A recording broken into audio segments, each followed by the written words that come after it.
Folks, Black Star Network is here. Hold no punches. I'm real revolutionary right now. Support this man, Black Media. He makes sure that our stories are told.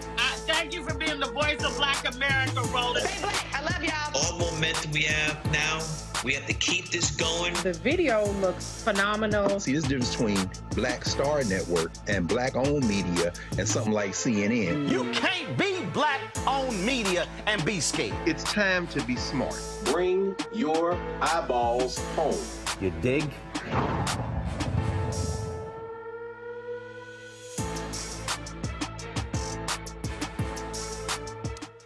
Today is Friday, October 4th, 2024. Coming up on Roland Martin Unfiltered, streaming live on the Black Star Network. Vice President Kamala Harris is in Flint, Michigan as we speak. There's a lot we're going to cover, including the jobs report. But right now, Hall of Famer Irvin Magic Johnson is introducing her. Let's go live to Flint, Michigan. Oh, that's number one.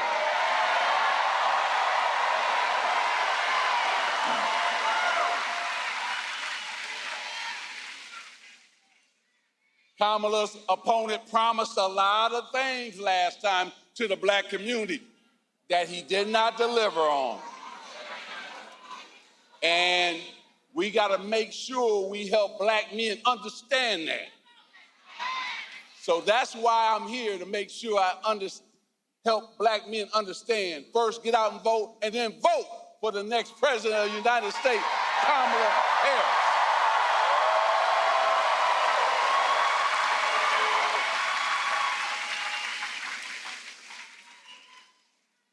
She's for women's rights to make their own decision with their body. We got to clap for that.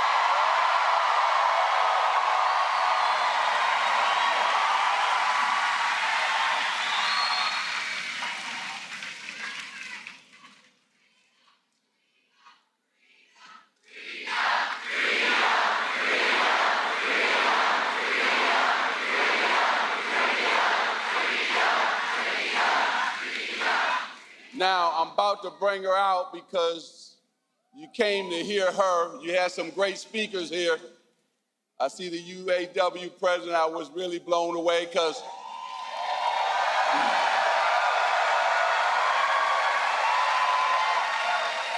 not only did my father work there, my brother Larry, my brother Michael, his wife Ronnie. I got now nieces and nephews who belong to the union, so thank you for what you're doing.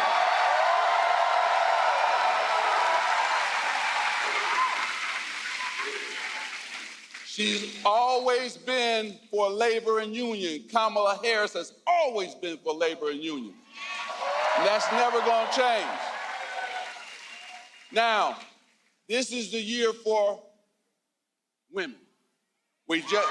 Hold on. We just saw what Mexico did. Elected its first woman president ever.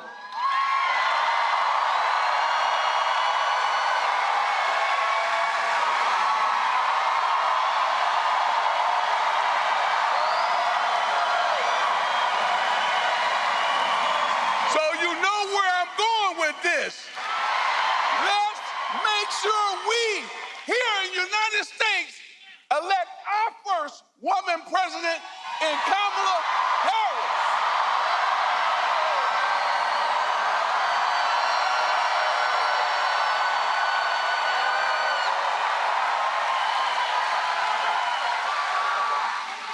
Thank you, Michigan, for allowing me to come home. I always love coming home. But the main thing here is we gotta do a lot of work before November the 5th to elect Kamala Harris as our next president of the United States. So please, we're gonna be motivated when you leave here, but let's go to work. When we fight, when we vote, God bless you. Thank you.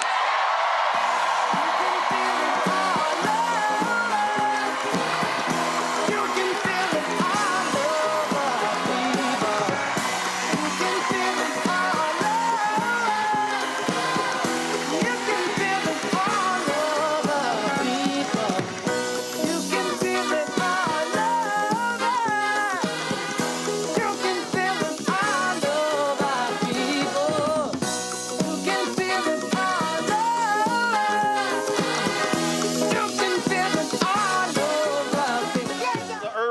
Johnson, native of Michigan, a star at Michigan State University, led them to a national championship. Then, of course, a winner for the Los Angeles Lakers. The crowd is hyped there. Earlier today, the vice president spoke. The vice president spoke in Detroit. And so Michigan is a critical state. Here is some of what she had to say earlier today in Detroit. We fight for a future where we protect the fundamental freedom to organize. We fight for a future where workers, all workers, are treated with dignity and respect. A future where we tap into the ambition and the aspirations of the American people and build what I call an opportunity economy, so that every American has an opportunity to buy a home, start a business, build wealth, intergenerational wealth for their family. Over the last 3.5 years, our nation has seen historic small business creation as an example of that focus. In Michigan alone, we have seen more than 500,000 new small business applications. And when I am president, I plan to build on that progress and that success, including by raising the startup tax deduction for small businesses from $5,000 to $50,000 to help more entrepreneurs start a small business. I'll tell you guys, my sister and I were raised by our mother who worked very hard, and we lived on an apartment above a daycare center. And it was run by and owned by the woman that we called our second mother, who lived 2 houses down. She was a small business owner, and her name was Mich. And I grew up as a child knowing about who our small businesses are, right? They're leaders in the community, they're civic leaders, they hire locally, they train. And so that's one of the reasons I'm focused on small businesses as part of how we lift up the middle class in America's economy. We need to also build more housing in America. Housing is too expensive. My mother saved up for years until I was a teenager when she was able to buy our first home.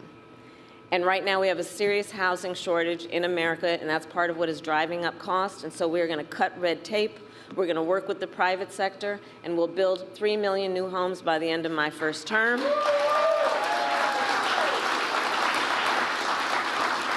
Including providing first-time home buyers with a $25,000 down payment assistance so they can just get their foot literally in the door to be able to invest in the American dream, which not everyone has access to these days. We need to lower the cost of living, because look, our economy, while we're making good progress, just this morning, in fact, we got a solid jobs report, over 250,000 jobs created last month, unemployment fell, and just a few weeks ago, the Federal Reserve cut down interest rates, which is going to be great for a lot of folks, but there's still more work we need to do. Prices for everyday things like groceries are still too high. You know it and I know it. And so we have a plan to lower costs on everything from healthcare to groceries, including what I've done in my career as Attorney General, which is we got to take on corporate price gouging. We got to take on what we need to do to understand that if you want to grow the middle class, we need more middle class tax cuts. And the tax cut that is part of my plan will give a tax cut to 100 million Americans. We need to expand child tax credit, and I will do that to expand it to $6,000 so that for the first year of a child's life, their parents have the resources that they need to be able to buy a crib or a car seat. And in that very critical stage of their child's development, just be able to do more than get by, but be able to get ahead. And I say all this to say, I will always put the middle class and working families first. I come from the middle class, and I will never forget where I come from. I will never forget where I come from.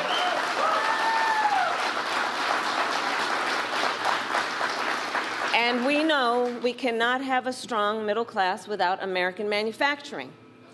Over the last 3.5 years, we brought manufacturing back to America. We created 730,000 manufacturing jobs and announced the opening of more than 20 new auto plants in the United States. And we did it by investing in American industry and American workers. And I want to make sure that America, not China, wins the competition for the 21st century.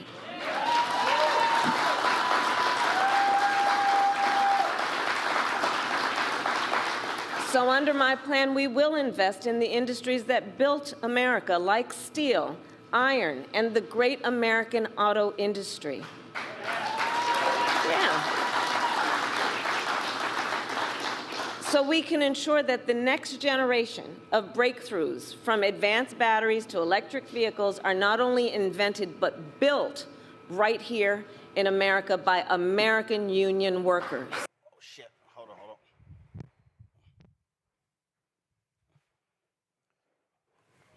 All right, folks, that was Vice President Kamala Harris earlier in Detroit. As I said, we are preparing for her to speak, I believe, right now.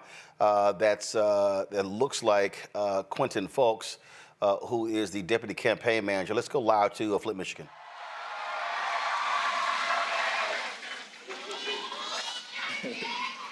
So, 18 years ago, I hired in the shop. So, and the benefits that the UAW has given me and my family has been a tremendous help.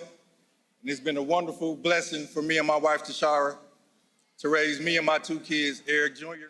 Yeah, that's actually, apologies, that was a UAW worker who was speaking earlier. We did get a chance to speak with Quentin Folks, who is the Deputy Campaign Manager. We will, of course, show that to you. But right now, though, while he is introducing Vice President Kamala Harris, I want to show you this ad that the Lincoln Project put out working with actor Wendell Pierce.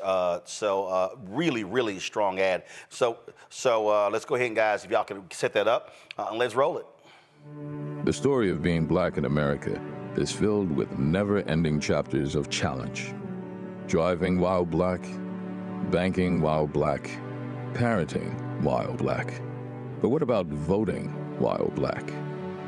They always tell you this election will be different, and it rarely is. So many promises made. Promises of economic justice and social equity that never quite make it to your pocket or your porch. But this election, there really is only one choice. This time, she is the choice. Now I know you're thinking I've never voted for a woman and I'm not gonna start now. Ask yourself, why not? And maybe you'll find it's not about her, it's about you. What you want for your family, for your future. Because if you vote for what you want, the choice becomes clear. It's Kamala. Listen to your gut. Your heart is telling you that Kamala Harris is the right person for the job. It's time for courage, for boldness. It's time to come together for change. It's time to be a man. Vote for a woman.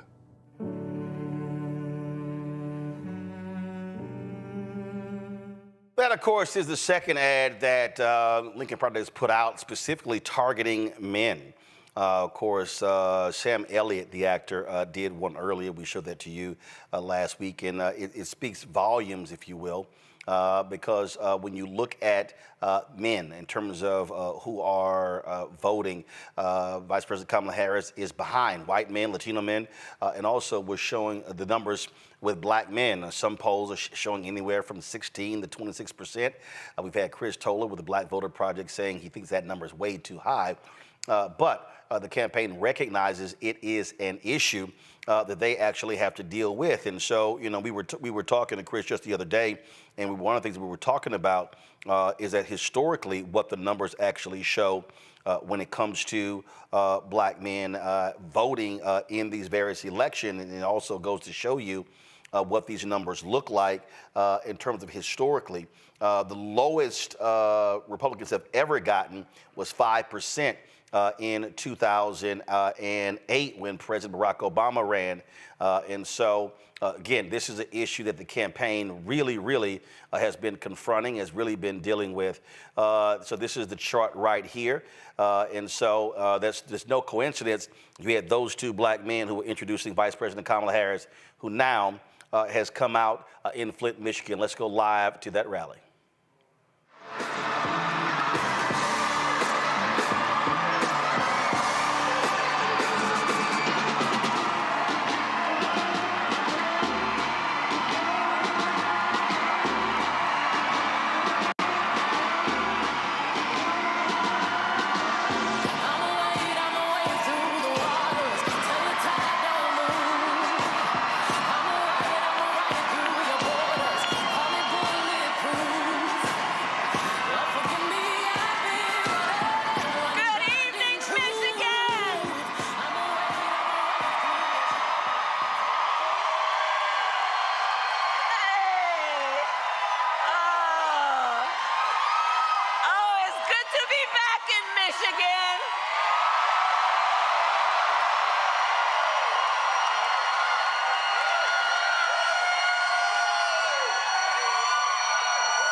It's good to be back in Michigan. Thank you all so very much.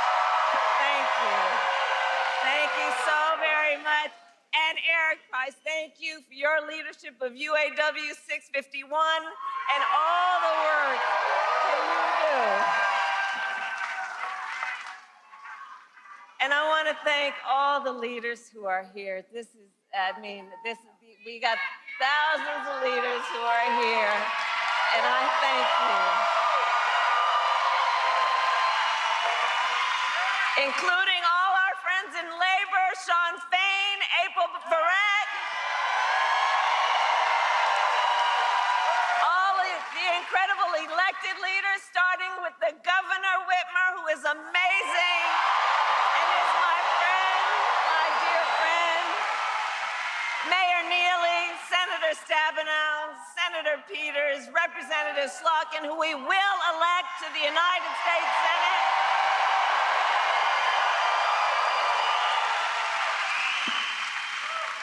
And did you all see Magic Johnson?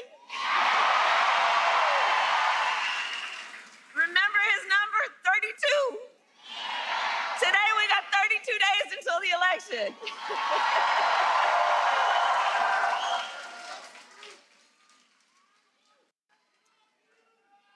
So 32 days. 32 days. Okay, we got some business to do. All right.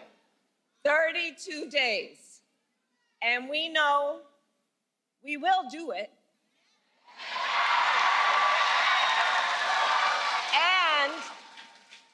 And this is going to be a very tight race until the very end. This is going to be a very tight race until the very end. We are the underdog, and we know we have some hard work ahead. But here's the thing about us. We like hard work. We like hard work. Hard work is good work. Hard work is good work. And with your help in November, we will win. We will win. We are not playing around.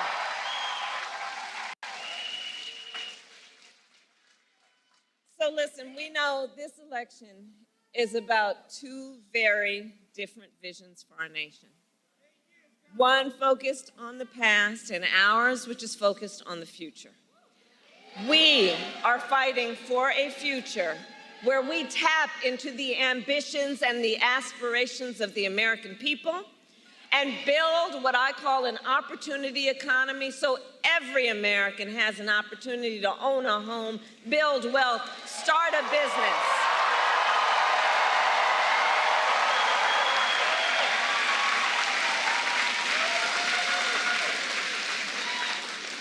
And I'm going to speak about about do we have small business owners in the house right here? Right? Okay, so on the economy, I'm just going to spend a minute on small businesses. Because let me tell you, so growing up, our mother often worked very long hours. And so my sister Maya and I, we would go over to Miss Shelton's house. Miss Shelton was from Louisiana, and we called her our second mother. And Miss Shelton was a small business owner. And so from being a child, I know who our small business owners are. They are community leaders, civic leaders. They mentor.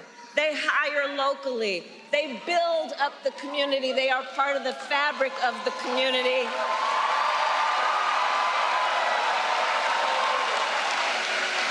And small business owners are the backbone of America's economy.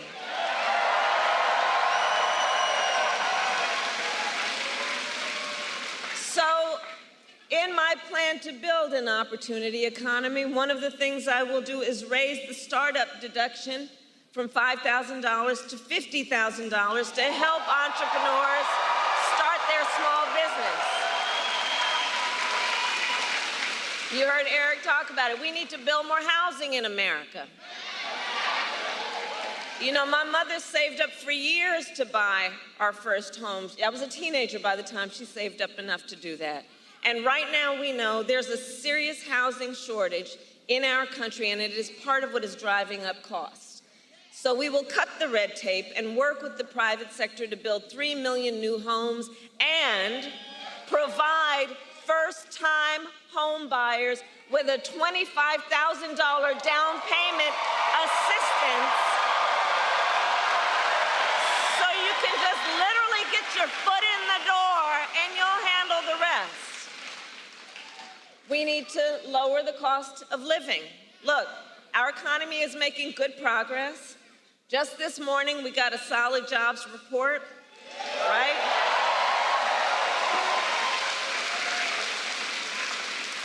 Over 250,000 jobs created last month. Unemployment fell. And just a few weeks ago, the Federal Reserve cut interest rates, which helps.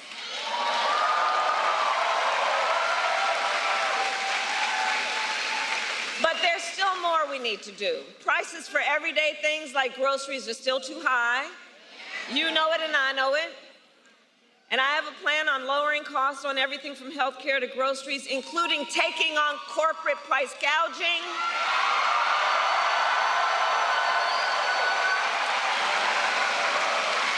Because as Attorney General, I saw what happens where there are a few of them, not everybody, but those who take advantage of desperate people, in particular in the middle of an emergency.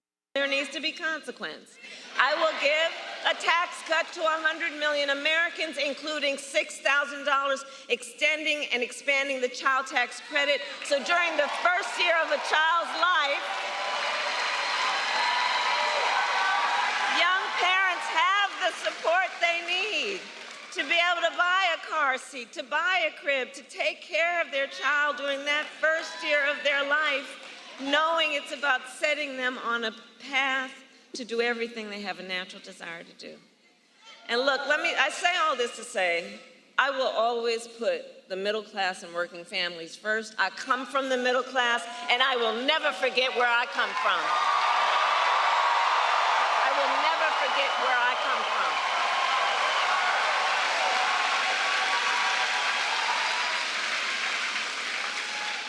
And we know we cannot have a strong middle class without American manufacturing. So over the last 3.5 years, we have brought manufacturing back to America, creating 730,000 manufacturing jobs. We announced the opening of more than 20 new auto plants in the United States. And we did it by investing in American industry and American workers.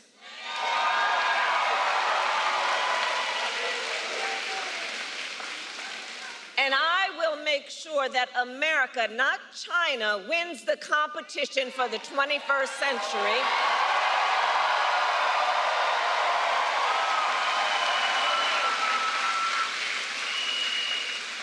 Which is why under my plan, we will invest in the industries that built America, like steel, iron, and the great American auto industry. I see you, Sean.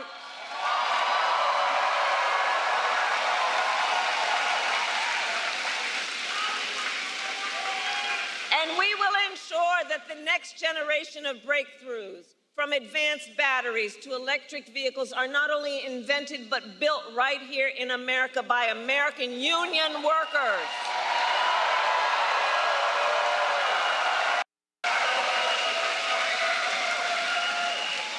And Michigan, let us be clear, contrary to what my opponent is suggesting, I will never tell you what kind of car you have to drive.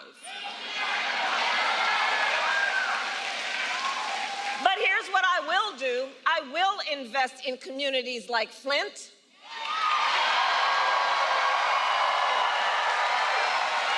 Flint, which helped build the auto industry and the UAW.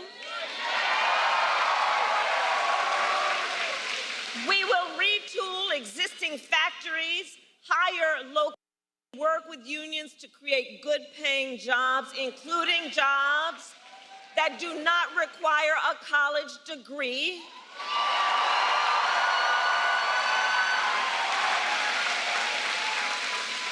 Because we understand a college degree is not the only measure of whether a worker has skills and experience to get the job done.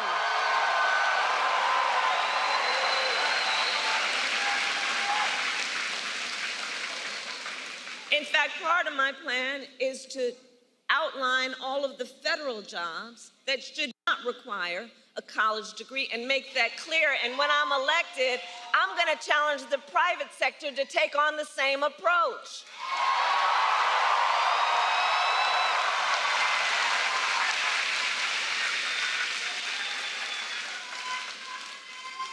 And then there's Donald Trump.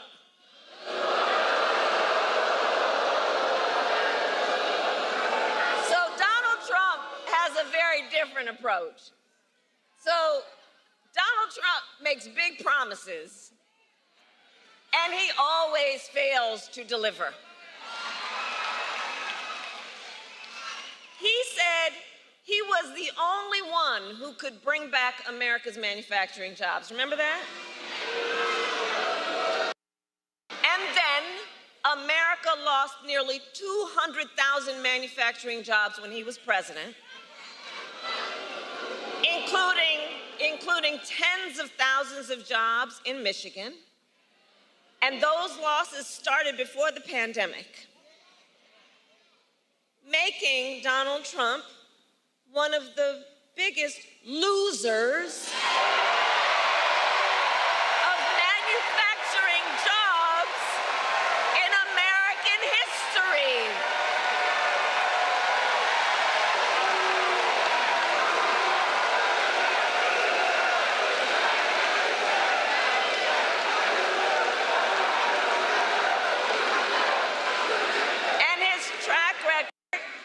The auto industry was a disaster.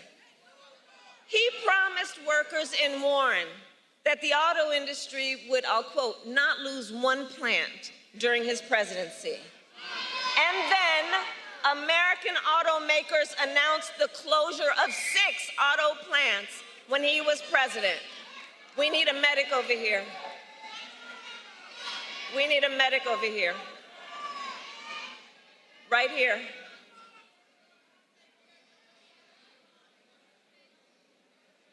Okay, can everyone part so the medic can come through, please? Let's let the medic through.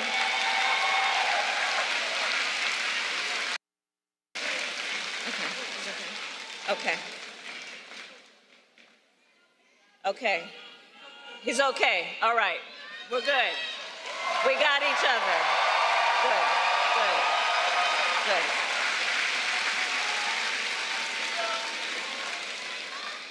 So, remembering again what Donald Trump talked about versus what he did, then American automakers announced the closure of 6 plants when he was president, including General Motors in Warren and Stellantis in Detroit. thousands of Michigan auto workers lost their jobs. And when it came to building the cars of the future, Donald Trump sat on the sidelines and let China dominate. And then he talks down to American workers, saying we can't compete with Chinese workers.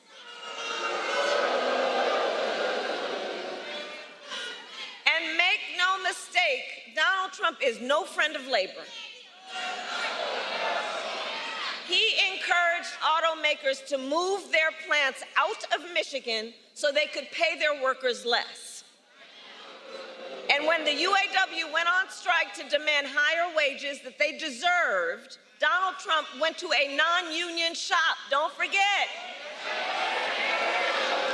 And he attacked the UAW.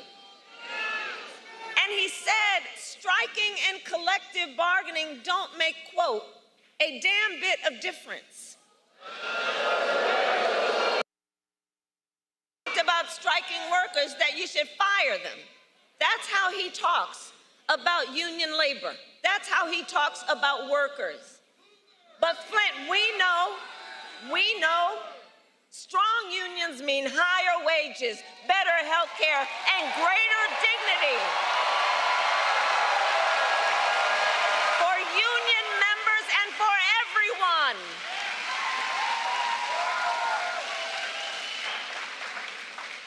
And on top of all of that, Donald Trump signed a $2 trillion tax cut that mostly went to the wealthy and big corporations, not to working people. And now he is making the same empty promises to the people of Michigan he did before. But we will not be fooled. We will not be gaslighted. Donald Trump's track record is a disaster for working people.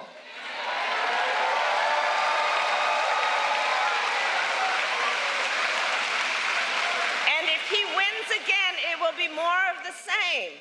Check this out. 2 days ago, his running mate, how about that Tim Walz, by the way?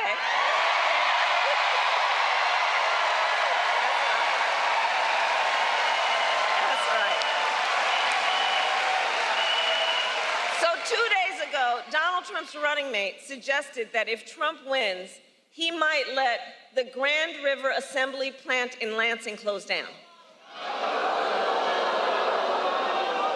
The same plant that our administration helped save earlier this year along with 650 union jobs.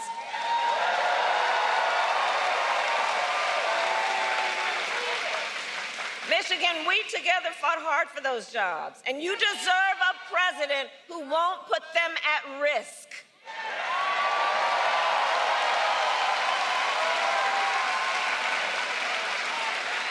And for anybody watching, if you want to learn more about Donald Trump's plans, just Google Project 2025.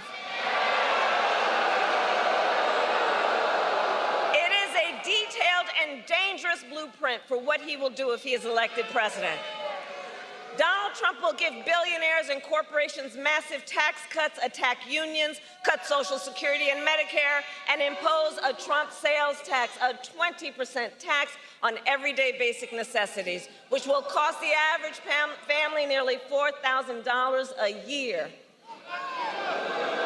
And on top of all this, Donald Trump intends to end the Affordable Care Act. Even after he tried to repeal it time and time again when he was president, and still has no plan to replace it. You watched the debate. You saw that.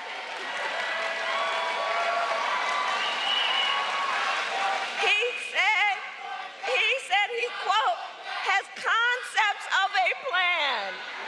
Concepts. No, I have said that I do believe he is an unserious man. And the consequences of him being president again are absolutely critically serious. Because think about it, even on health care, he has a concept of a plan, so he's going to threaten the health insurance of 45 million people in our country based on a concept? To take us back, you remember that? When insurance companies could deny people with pre-existing conditions? Remember what that was like? Well, Michigan, we are not going back.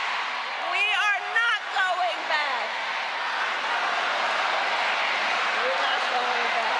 We are not going back. No, we are not going back. No. Because we will move forward. Ours is a fight for the future. Ours is a fight for the future. And ours is a fight for freedom.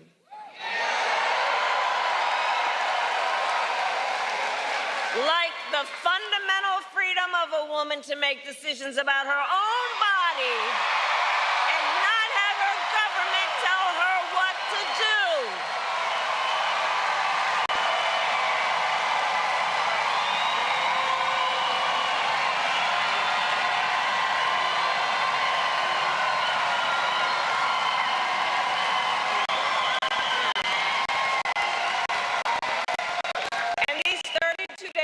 From the election, it's important that we remind people how we got here. Donald Trump handpicked 3 members of the United States Supreme Court with the intention that they would overturn Roe v. Wade, and they did. And now more than 1 in 3 women in America lives in a state with a Trump abortion ban. Many with no exceptions, even for rape and incest, which is immoral.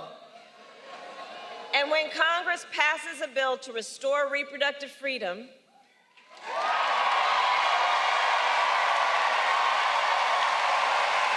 as President of the United States, I will proudly sign it into law. Proudly.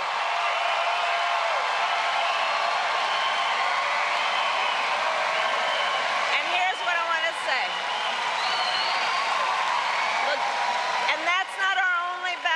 Across our nation, we are witnessing a full-on assault on other hard-fought, hard-won freedoms and rights, like the freedom to vote, the freedom to be safe from gun violence, the freedom to join a union, the freedom to love who you love openly and with pride, and the freedom to breathe clean air and drink clean water. Flint, you know all too well, Flint, that clean water should be a right for everyone, not just for the people who can afford it. And as president, I will continue to work with communities like Flint to ensure you not only have clean water, but the opportunity to recover economically and thrive.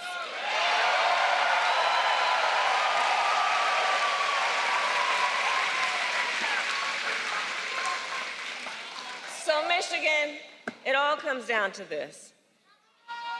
We are all here together because we know what is at stake, and we love our country. We love country.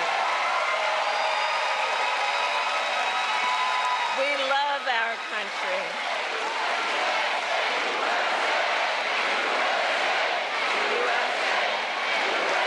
We love our country. And because we love our country, we know it is one of the highest forms of patriotism to then fight for the ideals of our country and to fight to realize the promise of America. That's what this is about. That's what this is about.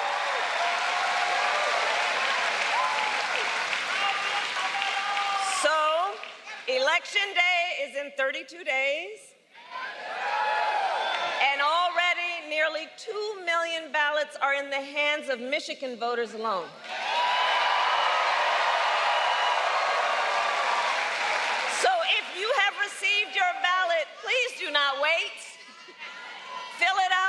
would turn it today. Early voting starts statewide on October 26th. And now is the time to make your plan to vote. Because, folks, the election is here. The election is here. And we need to energize, organize, and mobilize. And remember, your vote is your voice, and your voice is your power. So, Flint, today I ask, are you ready to make your voices heard? Do we believe in freedom? Do we believe in opportunity? Do we believe in the promise of America? And are we ready to fight for it? And when we fight, we win. God bless you, and God bless the United States of America.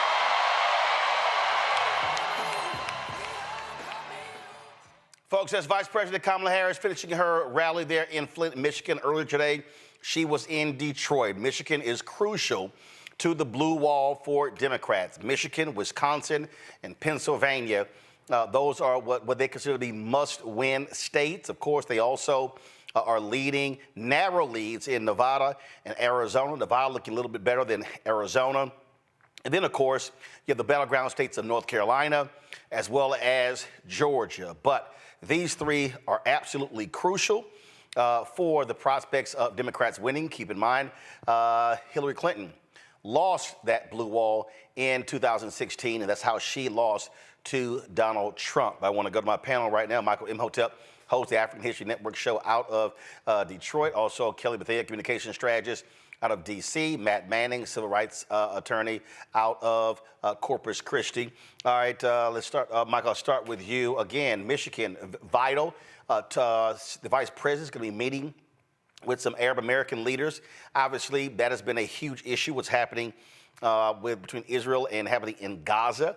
And that's also one of the reasons why this race is so close. Muslims are a significant voting bloc in the state of Michigan, but also black turnout has to be crucial. You saw Magic Johnson, also a UAW leader there, both of them introducing her. And Magic Johnson specifically spoke about the importance of black men supporting Vice President Kamala Harris and Minnesota Governor Tim Walz. Yeah, Roland, you know, it's a number of things going on. This is fantastic what's taking place. She was in Detroit as well as Flint, Michigan today.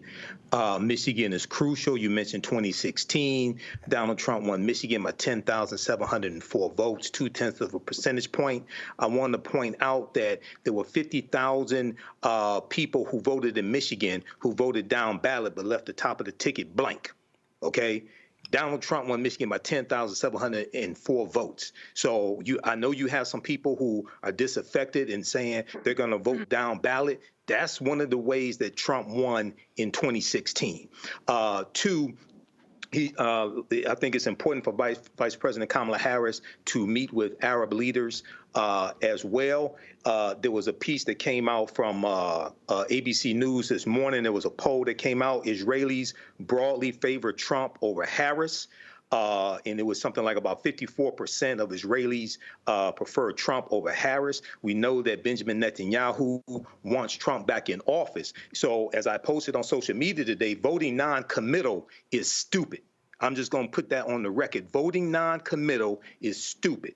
I understand people are concerned about Palestine, but you have to look at the big picture. Donald Trump has already said he will withdraw all humanitarian support to Palestine.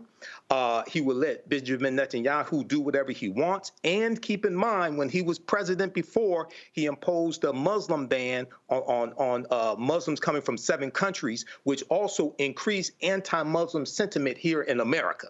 Okay, so Donald Trump has to be defeated. African-American men also have to be micro-targeted. So yes, she is behind with white white men who are college uneducated, as they talked about this morning on MSNBC. I think it's good that Bruce Springsteen put his endorsement in the video he did. But don't forget about African American men, because recent polls are showing about 25 or 26% of African American men under the age of 50. Are saying they're voting for Donald Trump. So yeah, but 32 more days. But here's the deal with that, Matt. I mean, the reality is when you look at that, a lot at NAACP poll, a lot of those folks didn't even vote in 2016 and 2020. So obviously that is a concern. I understand. As we said, Matt, we had Christopher Toller on the show the other day, and we talked about the numbers, and he showed the data from 1970 to present day in terms of black men voting. Of course, the highest was 72 with 23%. Then, of course, it was 18%, 13 in 2016. Go to my iPad. It was 13 in 2016, 19 in 2020. But again, the key is not just black men. Again, that you've been seeing the increasing numbers even when it comes to young black women. And so it's been a steady trajectory up. That's really what their focus is. So they want to close strong in the last 32 days. I think that's right. And it's interesting you say that, because I saw a headline today that said women, despite whether they're black or white, are generally becoming more liberal, is what the study that I saw was mentioning. So I think there's a question of, one, you're right that that's what they're doing in these final days, but I think there's a question of how many of those voters are going to come out and vote, for Harris-Walz the way that they need to. And, polling is kind of a tough thing, because you just obviously never know exactly what's going to happen. But I think especially following that vice presidential debate, that's not going to really move the needle. I think it's one, people need to get out there and vote, number one. But number two, I think the Harris-Walz campaign needs to do what they've done thus far, which is talk about numbers and talk about, I don't remember the name of the types of issues, but I guess kitchen table issues, where they're talking about economics and what kind of credit they're going to give you for this, what kind of credit they're going to give you for that, because that is what I think will get people out to vote, number one. And number two, if there really are people who are truly undecided at this point, get them over the fence, because once they see deliverables, that's really what I think will turn the tide for those who have not decided which lever they're going to pull yet. Kelly, again, right now, at the end of the day, it's turnout. And that really is reaching as many people as possible. And it's really what the focus is in the last month. You don't have the time to really be explaining various policies. It's all about reaching those folks, because voting has already started. Not only has voting already started, but as far as Election Day itself, we are literally a month and a day away from Election Day. So time truly is of the essence. But to Matt's point about the study coming out saying that women and other marginalized groups are becoming more liberal, especially regarding polling, there's a reason for that. It's not like we are just saying, oh, I don't want to be a Republican anymore, I just decided to be a Democrat. No, our freedoms are literally at risk here. Our humanity in this country being recognized is at risk here. It is on trial here literally every day in somebody's jurisdiction. And we are trying to align ourselves with a party, with an ideology that prevents that, frankly, so we can live. And when you look at the right, I don't care if you want, lower taxes and you're more of a capitalist than a tree hugger or whatever you think the stereotypes are for either side. It almost is irrelevant when you have one side that is so against your presence on this planet, specifically in this country. It makes no sense to be aligned with that type of ideology so long as the powers that be are coming out against your humanity. So there's a reason for studies showing these findings. It's not just, oh, I like Harris, I see a woman and I want a woman to be president. No, our freedoms are literally on the line, and we have less than 30, or we have exactly 31 days to decide whether our humanity is worth fighting for. Folks, and a little bit later in the show, we're going to be chatting with my interview that I did with Quentin Folks, who is the deputy campaign manager for the campaign of Vice President Kamala Harris and Governor Tim Walz. So we'll have that for you. Right now, though, we want to talk about the September jobs report. Big numbers and a surprise for many folks. They were very surprised by the September job report. Some 254,000 jobs are created. Unemployment dropped to 4.1%. You see in July what it was, July and August. And so very good news. I've been getting a kick out of, frankly, listening to all of these different folks, of course, on Fox News. It drives them crazy when the jobs reports come out because they don't know what to do because they always expect it to be horrible. I saw one video. It was hilarious. They were talking about, well, if you remove the top two areas, it's not a great report.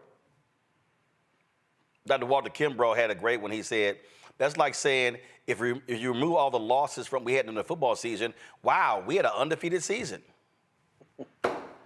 I mean, it's just stupid. I mean, in terms of just what they do, it's just absolutely stupid. Joining us right now is Morgan Harper. She's an economist with the American Economic Liberties Project. Morgan, glad to have you here. I mean, it is always guaranteed laughs, Morgan, to listen to right-wing folks when the jobs report come out because they have been predicting a recession for the last 4 years. I mean, it's all we kept hearing about, recession. Ooh, J.P. Morgan, Goldman Sachs, Jeff Bezos, Facebook. I remember they were all cutting these jobs, preparing for the recession, and it never came. The reality is, and in fact, a question was asked today of Trump. They said, so you keep saying the economy is bad, but jobs report showing a strong economy, stock market, don't you think you're wrong? He's like, no, I'm not. I mean, they desperately want to say the sky is green, that it's not blue. It does seem so. And yeah, I mean, like you were saying, Roland, it's hard to argue with the numbers here. I mean, this is just across the board positive indicators. Like you said, unemployment going down. We are still in historically low levels of unemployment overall. Black unemployment is going down, also at historically low levels. Black men unemployment also going down. The number of people that are just engaged in the workforce overall is hitting levels not seen since the early 2000s. I mean, on the point of really just trying to search for some kind of bad indicator, one I saw today too was I think the overall number of hours worked per week might have ticked down a little bit. But there could be a lot of reasons for that. And some people might even consider that a positive thing if they have other things going in their lives like children and family commitments, et cetera. So yeah, this is across the board a very strong report. I think this in combination, like we heard in Vice President Harris's remarks mentioning the Fed cut, that's going to, eventually, not immediately, like we chatted about before, lead to more small business lending opportunities. We're in a good spot, it seems. Month to month, we have to keep monitoring, but this is a very, very strong set of indicators for this past month. And we got to keep reminding people, I think this is the biggest thing. Our economy sucked. I mean, Trump hand-delivered an economy that was woeful. And you do not turn a nation's economy around in a matter of months. It's a steady build. And what I'm looking at right now with this economy is similar to what happened when Obama-Biden came in. They were handed an awful economy by President George W. Bush and VP Dick Cheney. And so 2009 was rough. 2010 was rough. 2011, the first half was rough. Then you begin to see the economy picking up in the second half, in 2012. And then it takes off in 13, 14, 15, 16. So when Trump comes in, he's handed a great economy. So this notion that, oh, he was just killing it, no, that's just a flat out lie. Yeah, and exactly right. The data plays that out. I mean, a lot of the trends, I know a lot of times, and you all are discussing how folks will say, well, life was better for me in 2019. I had more money in my pocket. We've seen a lot of changes in prices, that's for sure. But a lot of the positive indicators on fronts like unemployment and some of these labor numbers, the positive numbers during the Trump administration, those trends were already in motion starting in the early 2010s during the Obama administration. So, I'm not here in a political capacity, but just the facts are the facts. Yeah, facts are facts. And this. Oh, go ahead. This was a graphic that the Biden folks put out on the social media. Boom, jobs created by president, average per month. You see Reagan, Bush, Clinton, Bush, Obama, all positive growth. Trump, negative. Then you see Biden, highest of the past 6 presidents. Again, these are facts. Yeah, and I think we can also even dig a little deeper here into what kind of jobs. And there's a range. I mean, like, we saw this month, manufacturing goes down a little bit. There was growth in health and education. But overall, during the Biden administration, we have seen over 150,000 manufacturing jobs created. And during President Trump, again, these are just facts. This is just data. There were 200,000 jobs during the Trump administration offshored.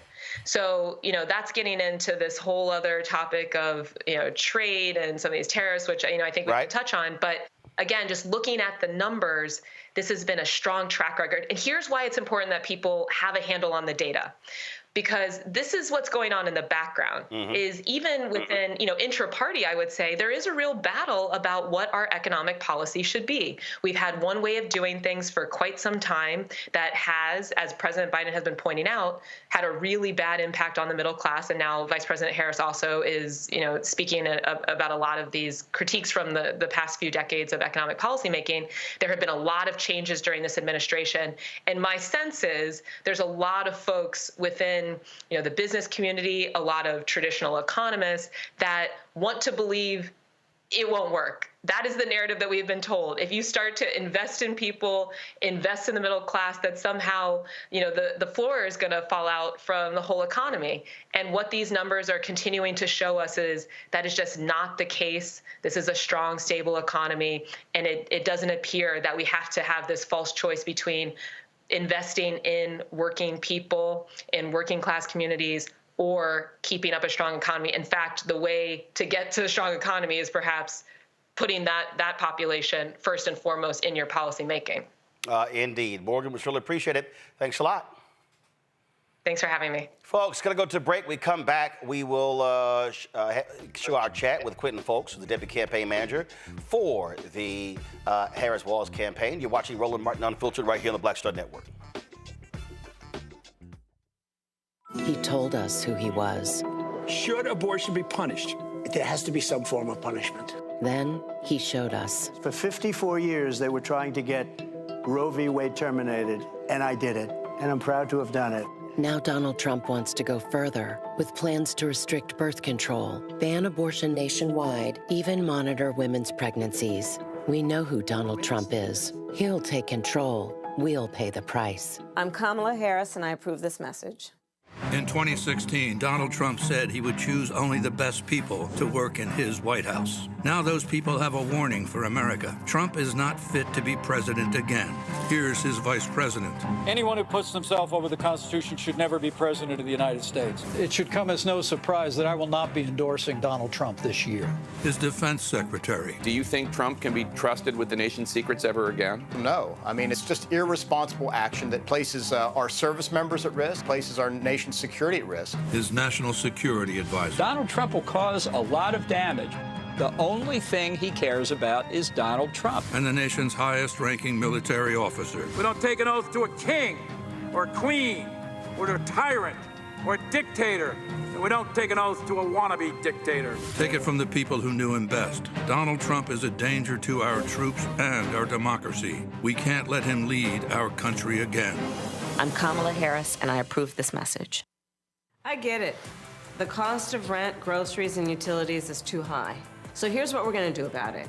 We will lower housing costs by building more homes and crack down on landlords who are charging too much. We will lower your food and grocery bills by going after price gougers who are keeping the cost of everyday goods too high. I'm Kamala Harris, and I approve this message because you work hard for your paycheck. You should get to keep more of it. As president, I'll make that my top priority. Bob and I both voted for Donald Trump. I voted for him twice. I won't vote for him again. January 6th was a wake-up call for me. Donald Trump divides people. We've already seen what he has to bring. He didn't do anything to help us. Kamala Harris, she cares about the American people. I think she's got the wherewithal to make a difference. I've never voted for a Democrat. Yes, we're both lifelong Republicans. The choice is very simple. I'm voting for Kamala. I am voting for Kamala Harris. IVF is a miracle for us because it allowed us to have our family. After having my daughter, I wanted more children, but my embryo transfer was canceled 8 days before the procedure. Donald Trump overturning Roe v. Wade stopped us from growing the family that we wanted. I don't want politicians telling me how or when I can have a baby. We need a president that will protect our rights, and that's Kamala Harris. I'm Kamala Harris, and I approve this message. This is Reggie Rock-Piper.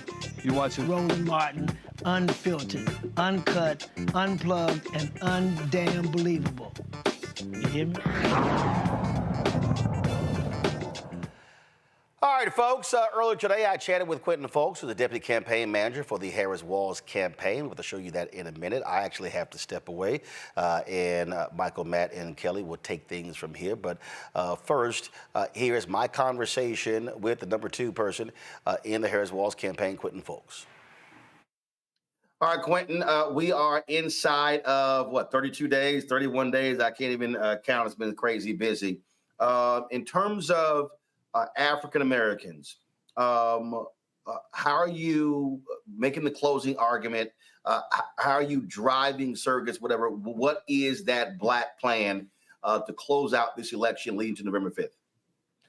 Yeah, thank you for having me, Roland. I think the first thing is that we got to do everything. We got to do it well. We also got to be conscientious of the fact that people are voting already. And I think we have a number of things. One, pushing early vote. We have to make sure we're doing that, and we're doing that by using surrogates and getting people out and about in the communities, using influencers, celebrities, surrogates to really drive home the message about what's at stake in this election. We also are going to continue to utilize the principles. People are going to see the vice president, Governor Walz, the second gentleman, and the first lady of Minnesota all across the battleground states also making the case and pushing people to vote. And then we're also capitalizing on big events that we know. Obviously, we have to drive up turnout margins and also continue to persuade African-American men. And I think one of the places that we know we can do that is by utilizing influential celebrity influencers like athletes and people like that, but also at the same time, making sure that we're in front of where a lot of these voters are going to be tuning in. It's political season for us, but a lot of people that we need to persuade, they're still at home watching football, baseball, sports. And so we have to make sure that we're advertising in those places. And then on top of that, specifically, one thing that we're doing for African-American voters, not all African-Americans attend HBCUs, but we are leveraging, again, that type of sporting vibe and making sure that we're going to be at all the HBCU homecoming games that take place in the month of October to make sure that we're also boosting turnout specifically among young African-American voters that we know are all going to be participating in those HBCU events. What about your Black media strategy? Of course, I heard the Ricky Smiley interview. You did the Up in Smoke interview. In terms of reaching folks there, obviously there are other Black targeted Black-owned radio shows as well, and other outlets. So how are you having those policy conversations? So I get using athletes and folks along those lines, but you still have folks. When I look at the data, who still say, hey, I'm unaware of what actually took place, and there's still some softness there and still some growth opportunities among Black voters, not just Black men, but also young Black women. Yeah, I mean, I think we have to utilize opportunities to have surrogates like myself in this instance on shows like yours. We've seen the vice president attend a lot of these, but I think really drilling down, as you said, into the policy about what's at stake and about what the vice president wants to do. I think we have to go right at it. In some instances, I think it's sort of breaking down sort of stigmas and thought processes about what Donald Trump offered the Black community and deal with that. But above and beyond that, it's also about what the vice president wants to do in her plans. And so when we talk about things like making costs more affordable, we know African Americans spend more on groceries. The vice president has a plan to stop price gouging, not based on supply and demand, but based on people just raising costs. When it comes to sort of rent and mortgage affordability, the vice president is continuing to make sure she is putting forward building more affordable homes through private and public partnerships, which will, one, create more jobs, but two, also lower the cost of rent and mortgages in the country by having more affordable housing. And then thinking about starting small businesses. 1 in 5 small businesses in this country are minority owned. And even when you think about Black specific small businesses is less than that. And so the vice president's offering tax credits from $5,000 to $50,000 to allow people to be able to start a small business, removing a lot of the red tape, because this will do two things. One, create just more African-American owned small businesses, but two, also when these businesses are created in the communities, it will create more jobs for African Americans, and job growth is obviously one thing too, as well as like when you look at things like healthcare, continuing to go after capping the cost of insulin and prescription drugs and protecting the Affordable Care Act. 300,000 Black Americans lost healthcare coverage when Donald Trump was president, and he is now continuing, and we saw it yesterday with Senator Cotton coming after the Affordable Care Act that a lot of African American voters in this country depend on. And so when we talk about the policy things and what's at stake, we have to make sure that we're getting on the right platform, shows like yours, D.L. Hughley, Steve Harvey, et cetera, and really drilling down into those specific policy agendas and what's at stake and what the vice president intends to do about it. And what you laid out there speaks to a Black agenda. But I've heard folks say, okay, what is her Black agenda? What is her agenda for Black men? Are people able to go to the site to see those things specifically? And again, how do you still drive that? Again, it's not as easy with the runway being this short, sort of explaining to folks a lot of the policy stuff. But every vote absolutely is going to matter, especially when we talk about Milwaukee, when we talk about Philadelphia, when we talk about North Carolina and Georgia as well. And so how do you convey that? Because it's not as easy to do so in a 30-second radio spot. Yeah, I mean, look, I think it's leveraging everything. I think I know people are being inundated in their mailboxes right now. It's a lot going on politically. And so it's hard for any message to break through. And also everything that I just read to make sure that is breaking down. We are focused on doing a lot more canvassing into African-American communities. One, it's a visibility thing, but two, because we can have those individual conversations. But in places where we can't do that, we have to just continue to sort of drill down and drill down and drill down to make sure we're getting in front of the places where, one, we have the opportunity to have these type of long-form conversations, but also understanding that there might not be. I think it's a lot of canvassing and stuff going on in traditionally, African-American spaces, whether it be small businesses. I don't think it's always beauty and barbershops. That is obviously a place where we know we can go to inject and have those conversations. But I think it is also going to influential businesses in communities that we know people frequent and trying to have these conversations. And also, I think the who of what is being said really matters. And I think that a lot of times it's not just the burden of this campaign and the vice president. I mean, it is because we are in charge of turning this out, but we have to make sure that we are using local validators or people that are trusted in communities to also tell this story, because sometimes people are more likely to listen to these longer form conversations or more of this sort of dense policy stuff when it's coming from people that they can relate with and people that are in their communities. You can absolutely go to our website and see our fact sheets on what this administration has done for African-American voters, what Vice President Harris intends to do for African-American voters. And the one thing I will also push back on a little bit, it's not push back, but just say out loud, is that a lot of the stuff, because it doesn't say this is for African-American voters, a majority of these policy proposals overly index on benefiting Black voters in this country. And I think we as a campaign are as explicit as we can be when it's something that is extremely targeted, but a lot of the proposals that the vice president is laying out will be demonstrably helpful within the African-American community. And we have to also make that case and also round out the things that are specific that say HBCU. But as I said at the beginning, not all Black voters went to HBCU. So when we talk about continuing to double down on the things like continuing to give more student loan relief, $167 billion has already gone to that. The vice president wants to continue to do that. When we talk about sort of housing, there's also other pieces within that aside building it. It's also about how we creating generational wealth. And when we sort of look at the disparities of sort of where a house is located or whose name is on the mortgage, that dictates how much that house is worth, even if it's the same. And so one of the ways that we know is the quickest way to build wealth in this country is through real estate. But if Black voters are getting less on their property than their white counterparts, that's a problem. And the vice president is also going after that too. So there's a lot that goes into this. And again, depending on who we're speaking to, where they're at, obviously voters in Philly and Atlanta are going to be completely different that we have to get into. They frequent different things. They go to different places. We have to tap into all of that and make sure we're building a cohesive strategy to make sure we're getting that information into the fold, and then also going back and turning out these voters to make sure they can vote when early voting starts in their states.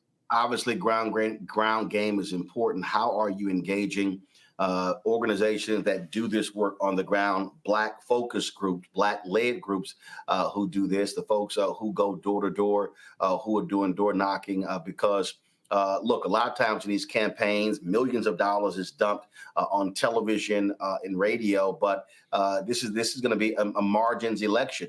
And so turning out, taking up voting in a precinct by 50% could be the difference between winning and losing. And so let's talk about a ground game, specifically targeting African Americans.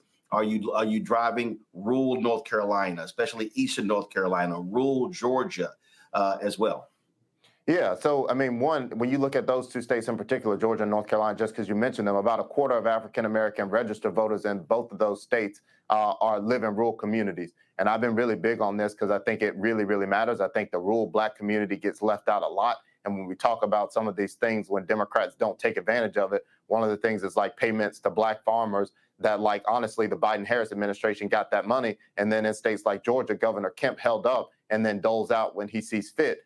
We have to go there and make the case that, no, this money came from Democrats. And in this case, specifically, Vice President Harris pushing for those type of resources. But then when it comes to the ground game, we're obviously building our own organizing apparatus. We have volunteers, coordinated offices, hundreds of offices across the 7 battleground states. We're focused on, thousands of campaign staff that we are paying directly full time. And then they are bringing in more volunteers, but then really get into what you're talking about directly. Campaigns giving over $20 million to grant organizations that are mostly C4s that are focused on doing a lot of this work that is specifically going at it, whether it be targeting African-American men. And some of the things are a bit different. Obviously, we can't be overly partisan when we are paying or are giving grants to groups that are focused on voter registration. But we do that because obviously we feel like the more people vote and the more people turn out, that generally bodes well for Democrats. And if you are involved in sort of being able to register a voter, the likelihood that you can convince them to turn out to vote. And so there are groups that are focused specifically on making sure that Black men, Black women, younger African-American men are registered to vote. And then on the flip side, there's also those groups out there that are just doing that sort of hardcore persuasion messaging, which is talking about that policy, talking about what's at stake, talking about the danger and the threat and the risk of Donald Trump for a second term. And we are giving resources to those organizations to do that beyond what we are just doing and building organically with volunteers and paid staff ourselves on the campaign side of things. All right, Clinton folks, we certainly appreciate it. Thanks a lot. Thank you, Roland. Appreciate you having me on. All right, so that was a fantastic interview that Roland did earlier today with Quentin Fulks, Deputy Principal Campaign Manager for Harris-Walz campaign. He talked about a lot of policy, a lot of what they have going on with the campaign and how it impacts African Americans. I want to go back to my panel on this, Kelly and Matt. I'm going to go with you, Kelly. So what are your thoughts on this interview that we just saw, and what do you think the Biden-Harris campaign has to do in these last 32 days to win this election? I think this is truly the quintessential definition of getting out the vote. I know people who are in the political spaces right now, we are very familiar with the phrase GOTV, get out the vote. That is what they have to do right now. And frankly, they're doing a great job of it because people are already voting, right? Early voting, yes. I'm sorry? Yes, early voting. Early voting, yes, yes. When it comes to what this advisor just said, I was really interested in his approach to reaching out to HBCUs because that's very unique.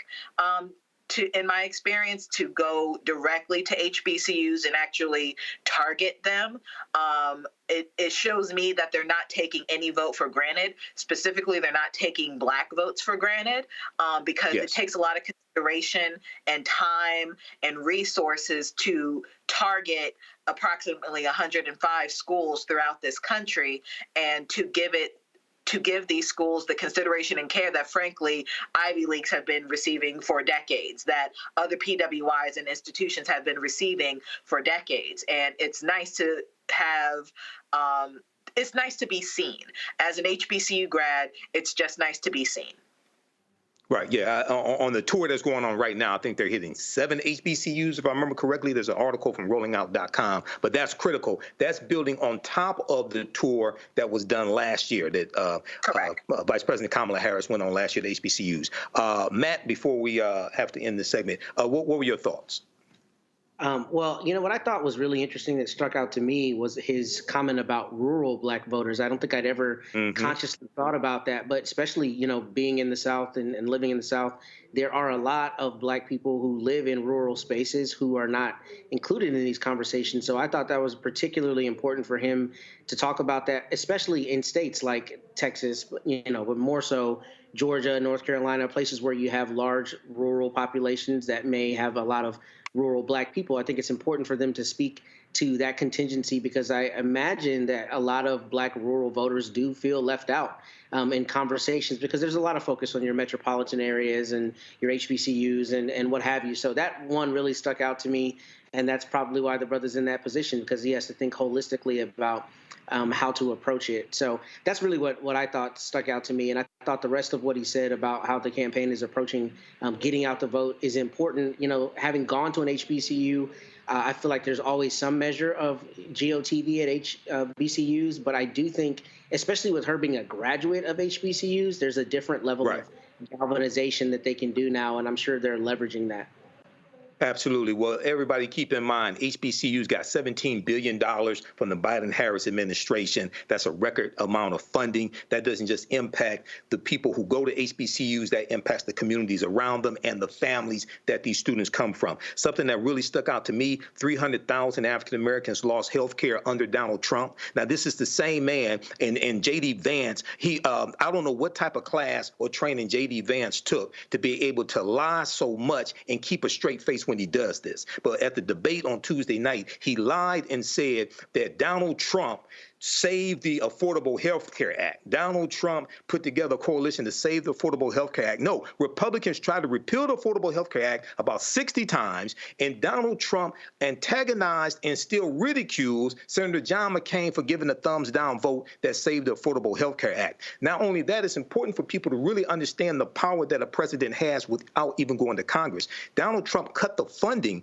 for the advertising for the Affordable Health Care Act by 90%, and he reduced the amount of time for open enrollment by 50%. He cut it from 90 days to 45 days to reduce the number of people who enrolled in it. And now he's talking about, once again, repealing the Affordable Health Care Act, and he has nothing viable to replace it with. Also, Quentin Folks talked about policy. He talked over and over about various policies and how it impacts African Americans. And I think that's really, really important in talking to African American men who may have voted in 2020 because they wanted to get rid of Trump, but now they're saying they're not sure if they're going to vote. What are your thoughts about that, Matt, actually communicating policy and how policy impacts African American men and African Americans? Well, I think that's indispensable, and I think it's necessary because at the end of the day, people need to feel like there's some measure of deliverables, right, coming from their government. I was talking to an investigator related to a case of mine the other day, and we were talking about politics, and he said, look, too many people focus on the federal system. We need to talk about the locals because that's who's actually filling your pothole. But in my conversation with him, as to make it germane to this, a lot of what he focused on was what is the politician going to do for me? What is the deliverable going to be? So to that extent, Roland said earlier, he didn't think they needed to talk about policy at a certain level of granularity. And I think at a certain point, that's right, because you're so close to the finish line. You just got to get people there to vote. But what would make me encouraged to vote if I were on the fence would be just in balance. Who is going to measurably affect my life and how do they intend to do that? And that's what I think the purpose of policies are, because you can say, we recognize this problem, we have a solution for that problem. And I think healthcare is the best example of that, because our healthcare system is broken. And if you don't have politicians do that, they're missing the issue. And I hate to wrap up this segment, but we have to do that. Roland Martin Unfiltered will be right back after this break. You're watching the Black Star Network. Of 100 Republicans who worked in national security for Presidents Reagan, both Bushes, and for President Trump, now endorsing Harris for president. She came up as a prosecutor, an attorney general, into the Senate. She has the kind of character that's going to be necessary in the presidency. Vice President Harris is standing in the breach at a critical moment in our nation's history. We have a shared commitment as Americans to do what's right for this country. This year, I am proudly casting my vote for Vice President Kamala Harris. Former generals, secretaries of defense, secretaries of the Army, Navy, and Air Force, CIA directors, and National Security Council leaders under Democratic and Republican presidents, Republican members of Congress, and even former Trump administration officials agree there's only one candidate fit to lead our nation, and that's Kamala Harris. I'm Kamala Harris, and I approve this message. Kamala Harris has never backed down from a challenge. She put cartel members and drug traffickers behind bars, and she will secure our border. Here's her plan: hire thousands more border agents, enforce the law and step up technology, and stop fentanyl smuggling and human trafficking. We need a leader with a real plan to fix the border, and that's Kamala Harris. I'm Kamala Harris, and I approve this message. The overturning of Roe almost killed me. I had a blood clot in my uterus that caused my labor to have to be induced because of the overturn of Roe v. Wade. I wasn't able to get life-saving treatment sooner. I almost died. And that's because of the decision that Donald Trump made. I was able to get Roe v. Wade terminated, and I'm proud to have done it. The doctors and nurses were afraid that if they treated me in the incorrect way, that they would be prosecuted for that. And that's appalling. Donald Trump says that women should be punished. Do you believe in punishment for abortion? There has to be some form of punishment. For the woman? Yeah. I believe that women should have reproductive freedom to make the choices about their own bodies. 4 more years of Donald Trump means that women's rights will continue to be taken away one by one by one by one. This has to stop because women are dying. I'm Kamala Harris, and I approve this message. Here's a 78-year-old billionaire who has not stopped whining about his problems. Oh, she had a big crowd. Oh, the crowd. This weird obsession with crowd sizes. It just goes on and on and on.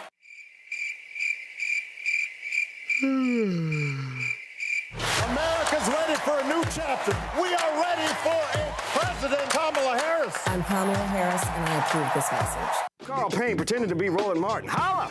You ain't got to wear black and gold every damn place, okay? Ooh, I'm an alpha, yay. All right, you're 58 years old. It's over. And you are now watching Roland Martin Unfiltered. Uncut, unplugged, and undamn believable.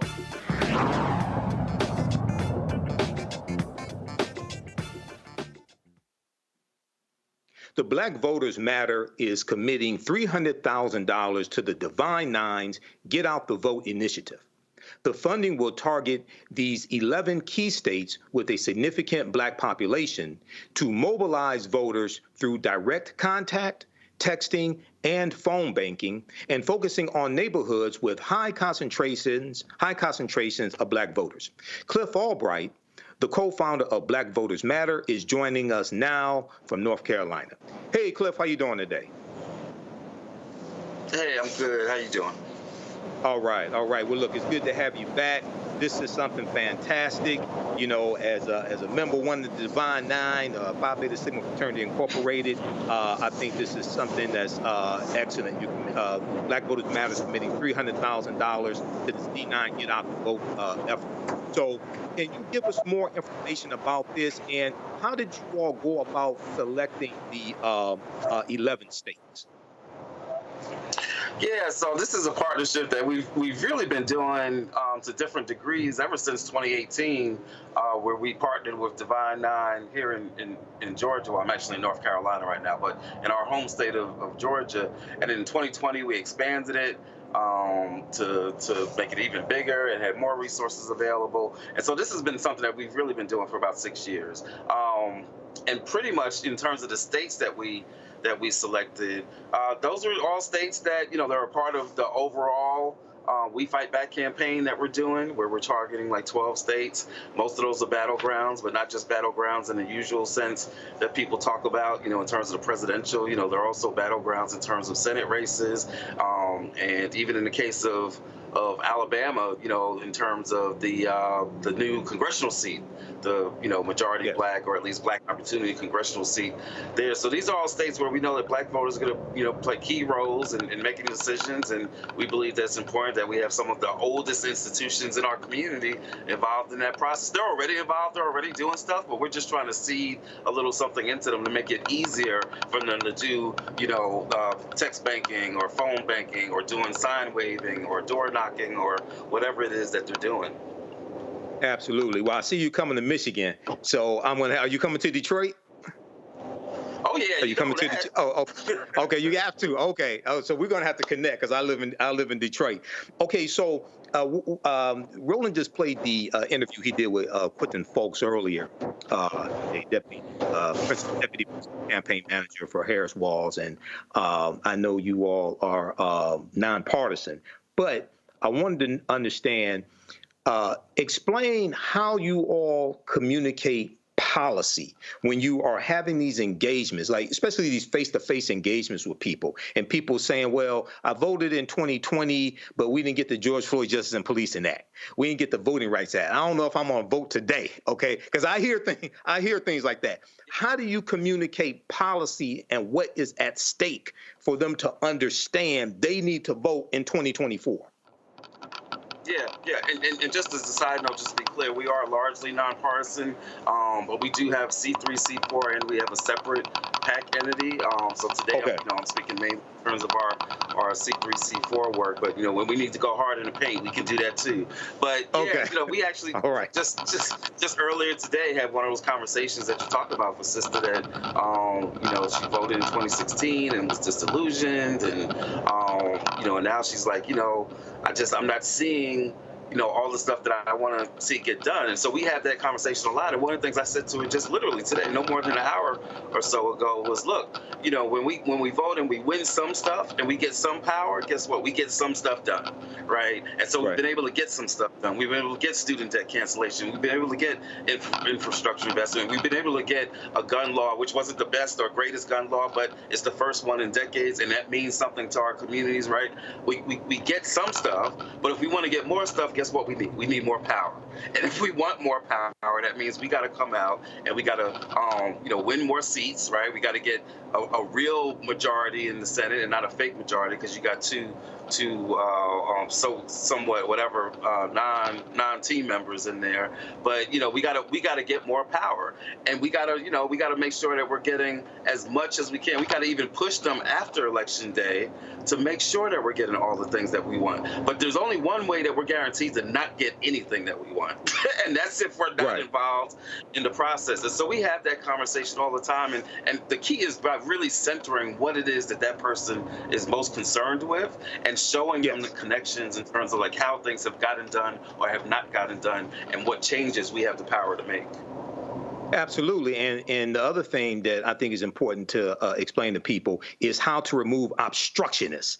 Why did we not get this? Why was President Biden's executive order on student loan forgiveness that would have helped 40 million people and lifted 500,000 African-American families from a negative net worth to a positive net worth? Why was that overturned by the Supreme Court? That's because of the 2016 election, and Donald Trump won by 78,000 votes, right? And he got 3 Supreme Court justices, and it was a 6-3 decision, okay? So I think it's also important to understand why something didn't happen and how to remove the obstructionists. It's always not about what somebody can do for you. It's also understanding how to stop and block what people are trying to do to you. So we have to vote also not just for a candidate, but against other agendas. Go ahead, Cliff. Right. Yeah, you're exactly right. And we say it all the time that, look, this is not a popularity contest, and this is not a referendum on whether this person is like everything you want them to be or achieve everything as you want them to achieve, but it's a choice. And it's a choice between the people that are actually trying to get something done for you and the people that are literally running on anti-blackness, right? And so, and you give me that choice, and that's really not a choice at all. Absolutely, absolutely. I want to go to my panel and see if they have any questions. We're going to start with Kelly first. Kelly, you have any questions for Cliff? Hi, Cliff. I guess my question is, as far as what Black vote, are you going to be on the campaign trail with the Harris campaign at these HBCUs? What is the format? And are you able to list out which HBCUs they're going to be visiting?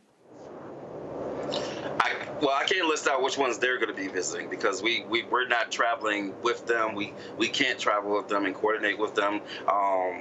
Like I said, we wear many hats, and one of our hats we'll actually be doing actual independent expenditures in support of the Harris campaign. So we can't coordinate with them in terms of like traveling with them on campuses, but there's a lot of overlap. They've been to the AUC, the Atlanta University Center, Morehouse, Spelman, Clark. We do a lot of stuff there. Today we're in North Carolina. In fact, we were at Shaw yesterday, and some of the students said that that the campaign is going to be coming there in a couple of weeks. And I think maybe even had already visited there a couple of weeks ago, or even just a couple of days ago. And so there's obviously going to be a lot of overlaps, especially in some of those critical states. So like in Georgia, in North Carolina, in Pennsylvania. I'm sure that we've been to Lincoln several times, and I'm sure her campaign will be at Lincoln. And so there's overlap, but we can't like travel with them and coordinate with them like that. All right, thanks, Kelly. Matt, did you have a question for Cliff? Yeah, I do. And first, let me thank you, Cliff, for the necessary work you do, brother, and for coming on and keeping us informed always. I guess my question to you is, what do y'all expect the impact to be in terms of with this $300,000 donation? I mean, I'm sure you have, but what do y'all think that's going to turn into in terms of how many people you interface with? What's your projected hopeful number of votes? What are y'all seeing in metrics in terms of that? Yeah, I mean, we know that in those states that we've targeted, if we're involving, and we're not necessarily doing all the Divine Nine in each of those states because, that 300,000 can only go but so far. But, if we get chapters and get like 100, say we get 100 chapter members involved in one of those states, we think for every one of those members that's involved, that easily they can. We were just at an event just tonight at Livingstone in North Carolina, and we had students doing texting there. Some of them were Divine Nine members on campus, and we had students who in the span of an hour who texted 12,000 people, right? And so you get a 100 or so Divine Nine members who are each doing that, and that adds up. You talk about 1.2 million voters that you could potentially reach. And so, we think that in each of those states that this partnership is going to allow us to touch in one way or another, around 1 million voters, whether that be by text, whether that be by the visibility things that they'll be doing at polling places, whether that be through social media outreach that some of them will be involved in. We think that in each of these states that this partnership has the ability to touch 1 million people. So that was 12 states that we had on there. So, you could easily see us reaching 12 million people. All right, excellent. I'm excited about this. Let me ask you a question, Cliff. More and more people are learning about Project 2025. Now, I was on I was speaking at a virtual town hall last Sunday for the National Association of Black Counselors, dealing with the impact that Project 2025 will have on the Department of Education, because they want to dismantle the Department of Education. What type of conversations are you having on the ground with African Americans as part of this initiative, this D9 initiative, when it comes to Project 2025? Yeah, I mean, we're having conversations around Project 2025 in education, as you've said, the threats from not even just K-12, but even, at the college level, like the HBCUs that are under threat, like Black history at all levels. But when you look at 2025, one of the main pieces that we often talk about is the impact on law enforcement, right? We know that Trump always loves to talk about, I'm going to send the troops in to Chicago. I'm going to send the troops in to he tried to have troops shoot the George Floyd protesters in 2020, right? But this isn't just words, right? It's a part of Project 2025 where in there they talk about federalizing local jurisdictions, not even just in terms of the police, which, by the way, we also know that Trump believes in them having absolute immunity, but not only just in terms of the police, like in terms of targeting district attorneys that they feel are not being tough enough on crime, right? That they'll have the ability to remove them. And guess what? Like many things in Project 2025, this isn't just them talking about what they want to do. This is an extension of things that they have already done. They have already removed DA ways in certain places, whether it be Florida or they've tried to do it in Georgia with Fani or some other places. So some of the things that they're talking about in 2025 are things that they've already started doing, and it's just a matter of them now taking it and putting it on steroids. These are not just bad words. These are not just mean tweets that Trump is talking about. This is an entire framework embedded in Project 2025 that they are prepared to implement on day one, and it is targeting Black folks, whether through education or through law enforcement or through their economic policies. It is a very real threat, specifically, not just to the entire country, but specifically to our communities. Absolutely. African Americans and Latinos are going to bear the brunt of it. We see the attack on diversity, equity, and inclusion in it. We know that Donald Trump on the campaign trail has been saying that if he's reelected, he will give 100% immunity to police officers against criminal prosecution for doing their jobs. OK, so people really have to understand the consequences here. In the remaining minutes here, I wanted to ask you, what are some what has been the response when you talk to HBCU students, when you talk about the $17 billion in funding that HBCUs received from the Biden-Harris administration? Okay, that's a record amount of funding. Okay, we know Trump likes to talk about the bill that he signed, the funding, which is Representative Alma Adams' bill, the Futures Act, I think it was called. And when you really break down the funding, it was actually $85 million going to HBCUs. All $250 million wasn't going to HBCUs. Okay, what is the response when you talk about the $17 billion? Yeah, it's interesting because one of the main issues that when we talk to some of the students, even before they're talking about like the stuff going on in the wider society, in the cities where they come from, or in the cities surrounding the campuses where they're at, a lot of the times the main issues that they're concerned about are their issues on campus, right? It's the cost of tuition, it's the amount of housing that's available on campuses, or the quality of that housing sometimes.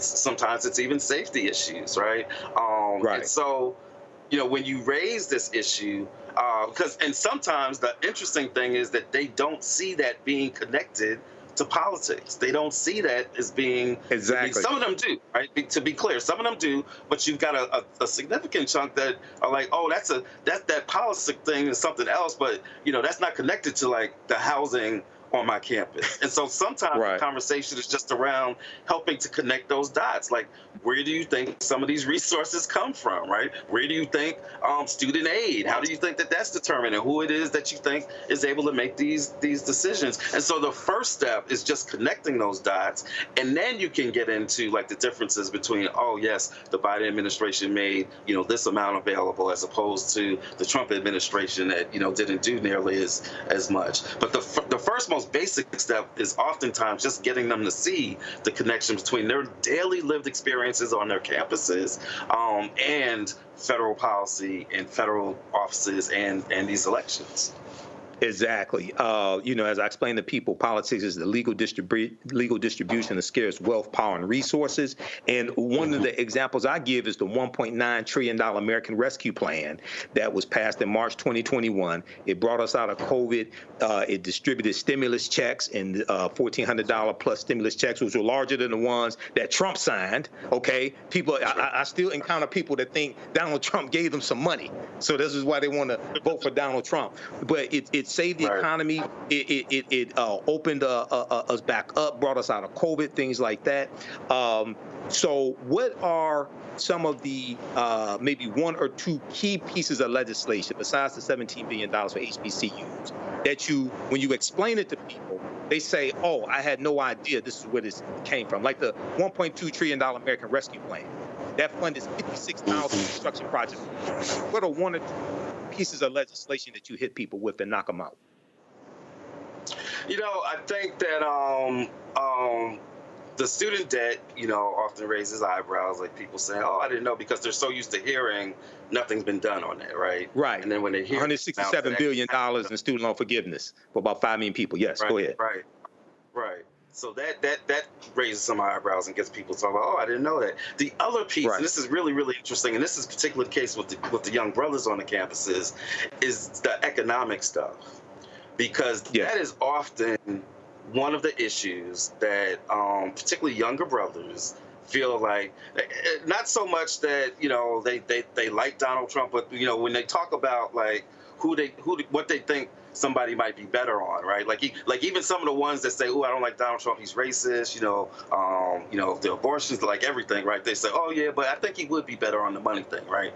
And a lot of it is just because of like a lot of disinformation or assumptions, and sometimes gender-based assumptions, to just keeping it real, you know, that it creates these perceptions of differences. So when we say things like, "Oh, well, you know, did you know Biden-Harris achieved the lowest black unemployment rate?" Or did you know that inflation that we're complaining about, that it actually didn't start under Biden, that it actually started under Trump because of some of his policies and the way that he handled COVID and the way that he, you know, negotiated the oil deal and all that stuff. And so when we point out some of this, then they'd be like, "Oh yeah, you know, I guess that does make sense." And then when you add into it talking about like the future policies, like the differences in Kamala Harris's tax policies, which is tax cuts, versus Donald Trump trying to do tariffs, which amounts to national sales tax. When you talk to them about like some of those policies or around the housing policies, you know, when we talk about here, you got one person who discriminated against black folks in housing and another person who's trying to make sure that housing is more affordable for black folks. So when you get into the actual details, then people do say, "Oh, I didn't know that." The same way that a lot of people who didn't really know Kamala Harris's history as a DA and as a pretty much as a progressive DA before we started talking about progressive DAs, right? Exactly. You know, when you start explaining some of that, we get a lot of people that are like, "Oh, snap, I didn't know that. I didn't know about the Back on Track program." You know, so that really it's a lot of disinformation and just a lot of lack of information. And we've come across a lot of people where, as you said, once we have a conversation, and that's the key part, you got to be having these conversations, right? Once we have the conversations, we get a lot of people like, "Oh, I didn't know that. Oh, yeah, I'm going to vote. Yeah, I think I've made up my mind about a candidate or whatever, you know, whatever it is." But once they get good information, then they're able to make better decisions. We've got to be willing to have those conversations with them. And that's part of what we're hoping this Divine Nine partnership helps us with. Absolutely. Well, how can people find out more information? How can people find out where you're going to be, things of this nature? Yeah, well, you can check us out. You can always connect with us on our social media, Black Voters MTR on all platforms, Black Voters MTR. You can send us a text. You can text "We Matter," one word, "We Matter," to this number, 25225, 25225. That'll get you connected with us. It'll let you get more information. It'll let you get updates about our bus tour. It'll bring you to our website where we have our bus tour stops, all the states that we're going to be going to over the next 30 whatever days. And you can come out and meet us, right? Because we got the blackest bus in America, and we're going to be on your street. So get out your house, get out your seat. All right, well, we have to connect when you come to Detroit, brother. We have to connect, man. Well, look, it's always good to have you on. Great work that you're doing. Tell Latasha we said hi as well, okay? Definitely. Thank you. Good to see you. All right, you too. You're watching Roland Martin Unfiltered on the Black Star Network. We'll be right back. There's nothing socialist about Kamala Harris. Trump says Harris is a radical. I don't buy it. Conservatives have a supermajority on the Supreme Court. With a likely Republican Senate, those checks and balances will keep our country sane. If Trump wins, he could end up with total control. I'm a conservative. I don't agree with Harris on everything, but she was a tough prosecutor, and she put bad guys in prison. I voted for Donald Trump 3 times. I'm voting for Kamala Harris in November. And I'm voting for Kamala Harris this fall. Winners never back down from a challenge. Champions know it's anytime, any place. But losers, they whine and waffle and take their ball home. Trump now refusing to debate a second time. He did terribly in the last debate. He's so easily triggered by Kamala Harris. Well, Donald, I do hope you'll reconsider to meet me on the debate stage. If you've got something to say it to my face. I'm Kamala Harris, and I approve this message. In 2016, Donald Trump said he would choose only the best people to work in his White House. Now those people have a warning for America. Trump is not fit to be president again. Here's his vice president. Anyone who puts themselves over the Constitution should never be president of the United States. It should come as no surprise that I will not be endorsing Donald Trump this year. His defense secretary. Do you think Trump can be trusted with the nation's secrets ever again? No. I mean, it's just irresponsible action that places our service members at risk, places our nation's security at risk. His national security advisor. Donald Trump will cause a lot of damage. The only thing he cares about is Donald Trump. And the nation's highest-ranking military officer. We don't take an oath to a king or a queen or to a tyrant or a dictator. And we don't take an oath to a wannabe dictator. Take it from the people who knew him best. Donald Trump is a danger to our troops and our democracy. We can't let him lead our country again. I'm Kamala Harris, and I approve this message. He told us who he was. Should abortion be punished? There has to be some form of punishment. Then he showed us. For 54 years, they were trying to get Roe v. Wade terminated, and I did it, and I'm proud to have done it.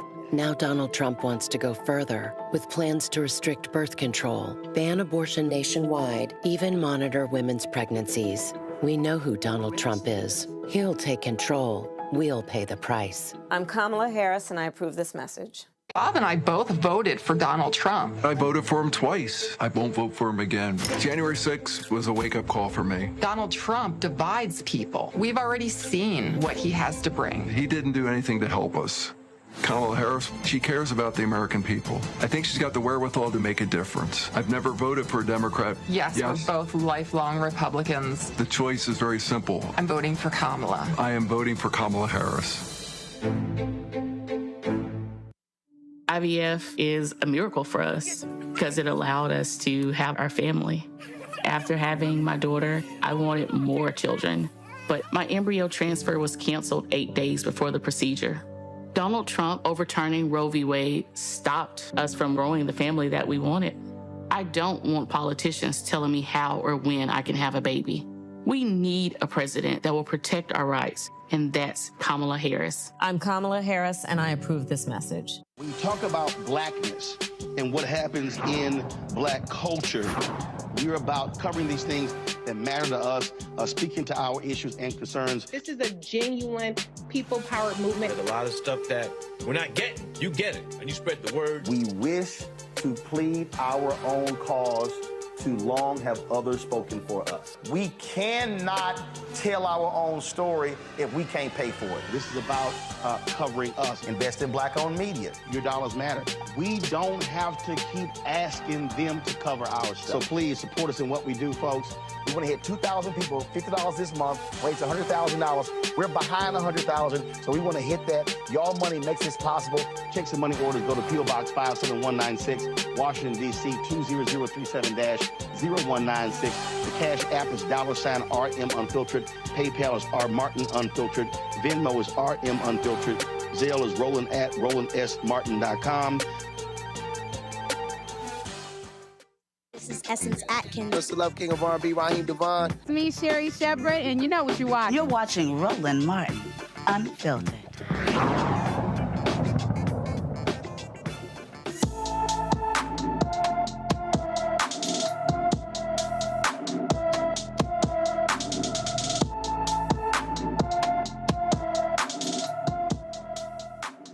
Asada Amon has been missing from her Beaufort, Georgia home since February 1st, 2024. The 16-year-old is 5 feet 5 inches tall, weighs 100 pounds, with shoulder-length black hair and brown eyes. Anyone with information about Asada Amon should call the Gwinnett County, Georgia Police Department at 770-513-5700. More political ads dropped this week. This may be one of the best ads the Harris-Walz campaign has released. Kamala is mentally impaired. Joe Biden became mentally impaired. Kamala was born that way. I could stand in the middle of Fifth Avenue and shoot somebody and I wouldn't lose any voters, okay? It's like incredible. They're poisoning the blood of our country. That's what they've done. They poison mental institutions and thin air. I'm repeating them because my constituents are saying these things are happening. I mean, but there's no yesterday, evidence. A video came out of a migrant 30 miles away eating a cat. Clearly, these rumors are out there because constituents are seeing it with their own eyes, and some of them are talking about it. Now, look, we also have to talk about that here in this country, anything is possible, that nothing is out of reach. And America, where we care for one another, look out for one another, and recognize that we have so much more in common than what separates us.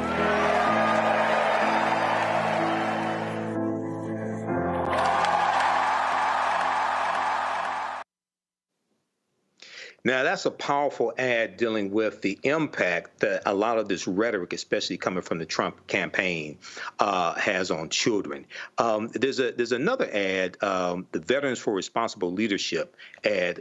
They dropped this ad as well. Let's take a look at that one. I served in the U.S. Navy. The United States Army. Lieutenant Commander, U.S. Navy. Flew F-18s for 12 and a half years. Former captain of a nuclear submarine. Donald Trump has called veterans losers and suckers. I'm not a sucker. I'm not a sucker. I'm not a sucker. And my friends who died were not losers. I'm not voting for Trump. Because Donald Trump is unfit. Unfit for office. Unfit to be commander-in-chief. America is better than Donald Trump. Don't be the sucker that Trump thinks you are by voting for him.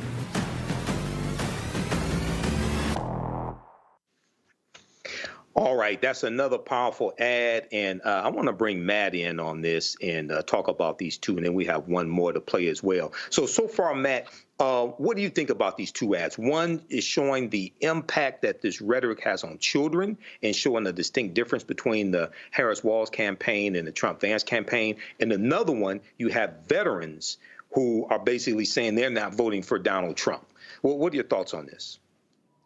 I think the ads are effective in what they communicate, but I don't know if they're effective in moving the needle to get somebody who's going to vote for Donald Trump to come over to the other side, or for people who are truly undecided at this point. Because the reason I say that is we've had so much evidence of the caustic rhetoric he's had when he was president, before he was president, after he's president, well before he ever considered running for president. So, you know, I like that it's strung together. I think for the few people whose heads are in the sand out there, they may be persuasive. But I'm worried that people who are inclined to vote for him are going to do so irrespective of that. So hopefully that has an effect on enough people to tip the balance, maybe in some states or in some precincts.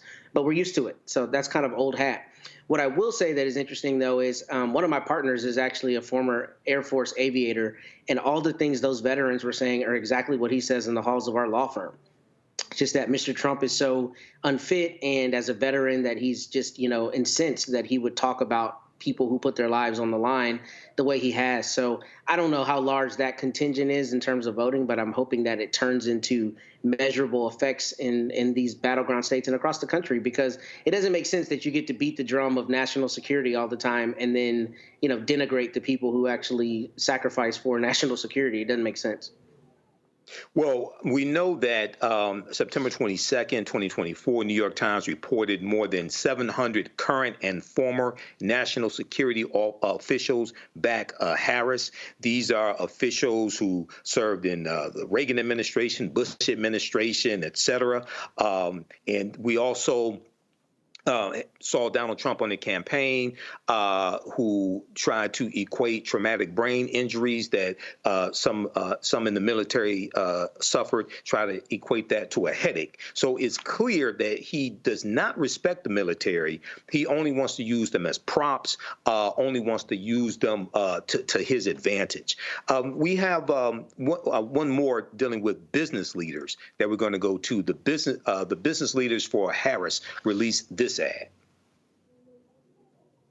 And partner at Greylock. The most important issue in this upcoming election is our economy. Voters want the candidate who's going to make it easier to get a job, buy a house, keep up with their household expenses. And a lot of people think that Donald Trump is that candidate. But here's the thing. Donald Trump's policies, his divisive rhetoric, and his disregard for stability in the rule of law would hurt our economy. Most CEOs I talk to agree.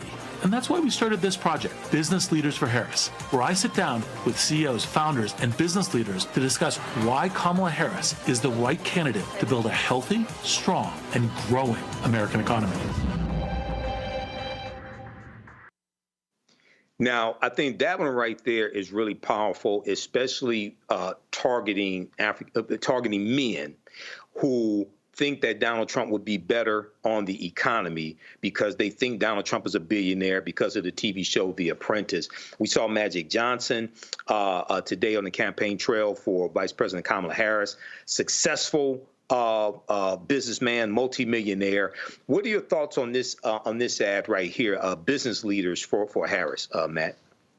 I think this is brilliant, especially because I think you hit the nail on the head as you usually do. That's one of the things you hear from people who say they're going to vote for Trump. One of the first things they tout is he's a businessman. He knows business. He's going to make the economy good. Like, that's the drum they're always beating. So I think it's very, very, very important to have people who are in corporate leadership saying, he doesn't have the policies that are going to affect the economy. Now, it wouldn't be me if I didn't say some of that is ironic because we know that corporations get to run roughshod over the American people, right? So, some of it is a little bit self-serving, if we're honest. But I do think it's important rhetorically to get people into the fold for Harris-Walz, because that is almost universally the first thing you hear about Mr. Trump, is that he's got this business acumen and therefore he's going to be better for the economy. And if you have people who are big engines in the economy saying they don't believe that to be the case, that might be persuasive for a lot of people. Absolutely. I don't know a lot of business people who are successful, who say that Donald Trump is a successful businessman. We see that Mark Cuban has been doing interviews, owner of the Dallas Mavericks. We see Mark Cuban on the TV show Shark Tank, billionaire Mark Cuban. He's been speaking out about Donald Trump, talking about how harmful his policies will be. We know there was an excellent article from Black Enterprise about a week or so ago that broke down how the Vice President Kamala Harris' economic policies would be beneficial for African Americans as well. So I think it's going to take a combination of these type of ads, but also the work that people like Cliff Albright are doing and Latasha Brown as well on the ground. But when you have successful business leaders, you have close to 100 business leaders who have endorsed Vice President Kamala Harris and say that her economic plan is going to be better than Donald Trump's economic plan as well. When you have people who know this better than most of the people on cable news, things like that, coming out endorsing her, I think that's going to move the needle as well. So we'll see what happens. But we have 32 days, and the fight continues. We can do this. Okay. You're watching Roland Martin Unfiltered on the Black Star Network. We'll be right back.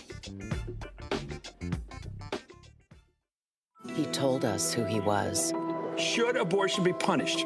There has to be some form of punishment. Then he showed us. For 54 years, they were trying to get Roe v. Wade terminated, and I did it, and I'm proud to have done it. Now Donald Trump wants to go further with plans to restrict birth control, ban abortion nationwide, even monitor women's pregnancies. We know who Donald Trump is. He'll take control. We'll pay the price. I'm Kamala Harris, and I approve this message. Bob and I both voted for Donald Trump. I voted for him twice. I won't vote for him again. January 6th was a wake-up call for me. Donald Trump divides people. We've already seen what he has to bring. He didn't do anything to help us. Kamala Harris, she cares about the American people. I think she's got the wherewithal to make a difference. I've never voted for a Democrat. Yes, we're both lifelong Republicans. The choice is very simple. I'm voting for Kamala. I am voting for Kamala Harris. IVF is a miracle for us because it allowed us to have our family. After having my daughter, I wanted more children, but my embryo transfer was canceled 8 days before the procedure. Donald Trump overturning Roe v. Wade stopped us from growing the family that we wanted.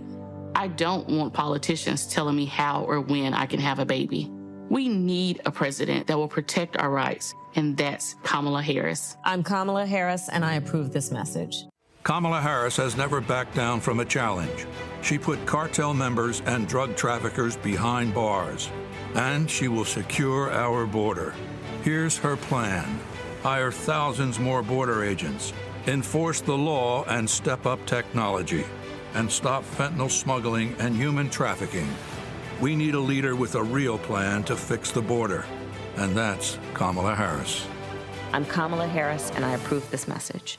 Of 100 Republicans who worked in national security for Presidents Reagan, both Bushes, and for President Trump, now endorsing Harris for president. She came up as a prosecutor, an attorney general, into the Senate. She has the kind of character that's going to be necessary in the presidency.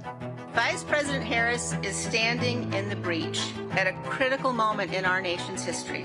We have a shared commitment as Americans to do what's right for this country.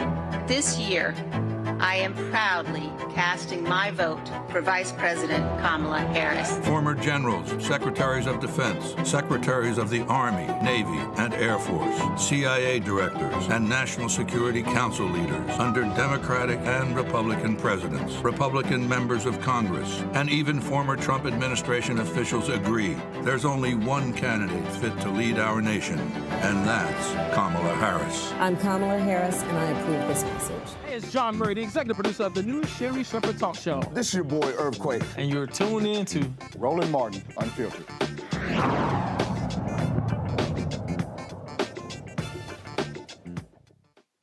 A federal judge in Texas says Darryl George can proceed with his case against Barbara Hill High School for suspending and keeping him out of the 2023-2024 school year for not cutting his locks. George was suspended in the fall of 2023 for violating the school's dress code. George's hair, quote, fell below his eyebrows and earlobes, end quote. Joining us now is attorney Allie Booker, who represents the George family. How you doing today, Allie? I'm doing fantastic. All right, it's great to have you here. And I understand there's a update that you have for us in this case. Yes, the judge just handed down some pretty significant rulings in this case. And I would like to start off by saying happy birthday, Darryl George. Okay, happy birthday, Darryl. Yeah, it's going to be a better day for these rulings that we just received. So the court denied the emergency relief only because Darryl is not there, so he doesn't need emergency relief. But the court has stated that at the time, whenever we are ready, they're ready to hear the case for the relief so that he can go back to Barbara's Hill. That is significant. He did rule on that today. And he stated why he ruled on that today. And he said, because Darryl can come back, we are correct. He needs to hear that case because he doesn't want Darryl to go back and him not already handle the issue of injunctive relief. So that is a win for us. The second order that he handed down is regarding a motion for summary judgment, which is what we call a dispositive motion. It's a dismissal motion. The court denied their motion and granted our motion, stating that we are correct. We have a right to prove our case before the court tries to throw it. We have a right to prove our case before opposing counsel, Barbara Hill ISD, attempts to ask the court to throw our case out. This is monumental because in the DeAndre Arnold case, they have a big issue pending at the Fifth Circuit, and that issue is whether or not they can be deposed and it can be used. So we will be moving forward with depositions. Okay, now, Allie, I know that this story has made national news. Okay, I remember hearing about it last year as well, and there have been updates here on this show. So the case that explain to us the case that you all are trying to make, okay? Because I know that the school is saying that his locks were below his eyebrows and his earlobes. And I remember reading before, he said, well, I'll pin my hair up. If I remember correctly, he would just pin his hair up so it wouldn't hang down. And for some reason, they said that's not good enough. So explain to us, if you can, the case that it is that you all are trying to make. This is the case we're trying to make. Long story short, there are two types of people that Barbara Hill ISD does not want in their school. I'm going to have to use flat language because that's the best way that I can describe it. 1, being thugs. 2, now we are understanding being probably LGBT or transsexual identifying students. So what they've done is they've created this rule stating that your hair can't hang down a certain length, which is preposterous to us because you need a certain length of hair in order to lock it up or in order to braid it. So what they're trying to do is effectively determine how a male is going to dress and or look in their school. Here's the problem. The problem is our gender claim survived. That means they have to prove that there is a reason behind their policy for gender. Meaning, if you say that your policy is to promote, that children have to learn how to be obedient. And one of the things that they discussed yesterday was the military. We have to, get children ready for the military. We have to teach people how to be respectful of the government. We have to teach them how to follow rules. And our goal is to have them succeed in life and make good grades. Well, you have to tell us now, you're going to have to prove how that's different for girls and boys. They're going to have to show statistics and research that show that girls and boys learn differently, so that a girl whose hair is long can learn, but a boy cannot. Okay, so when they make the argument, and Matt knows this because he's a defense attorney, when they make the argument, they have to prove in court, they have to provide evidence to back up that argument. Okay, this is what you're saying. Okay, absolutely. I totally understand that. Matt, do you have a question for Allie? Yeah, first, though, I want to give her flowers. I have actually read your complaint in this case because I had somebody walk in my office that I thought was going to be bringing a similar case. And I want to commend you first. You've done fantastic lawyering from the beginning on how you set this complaint out.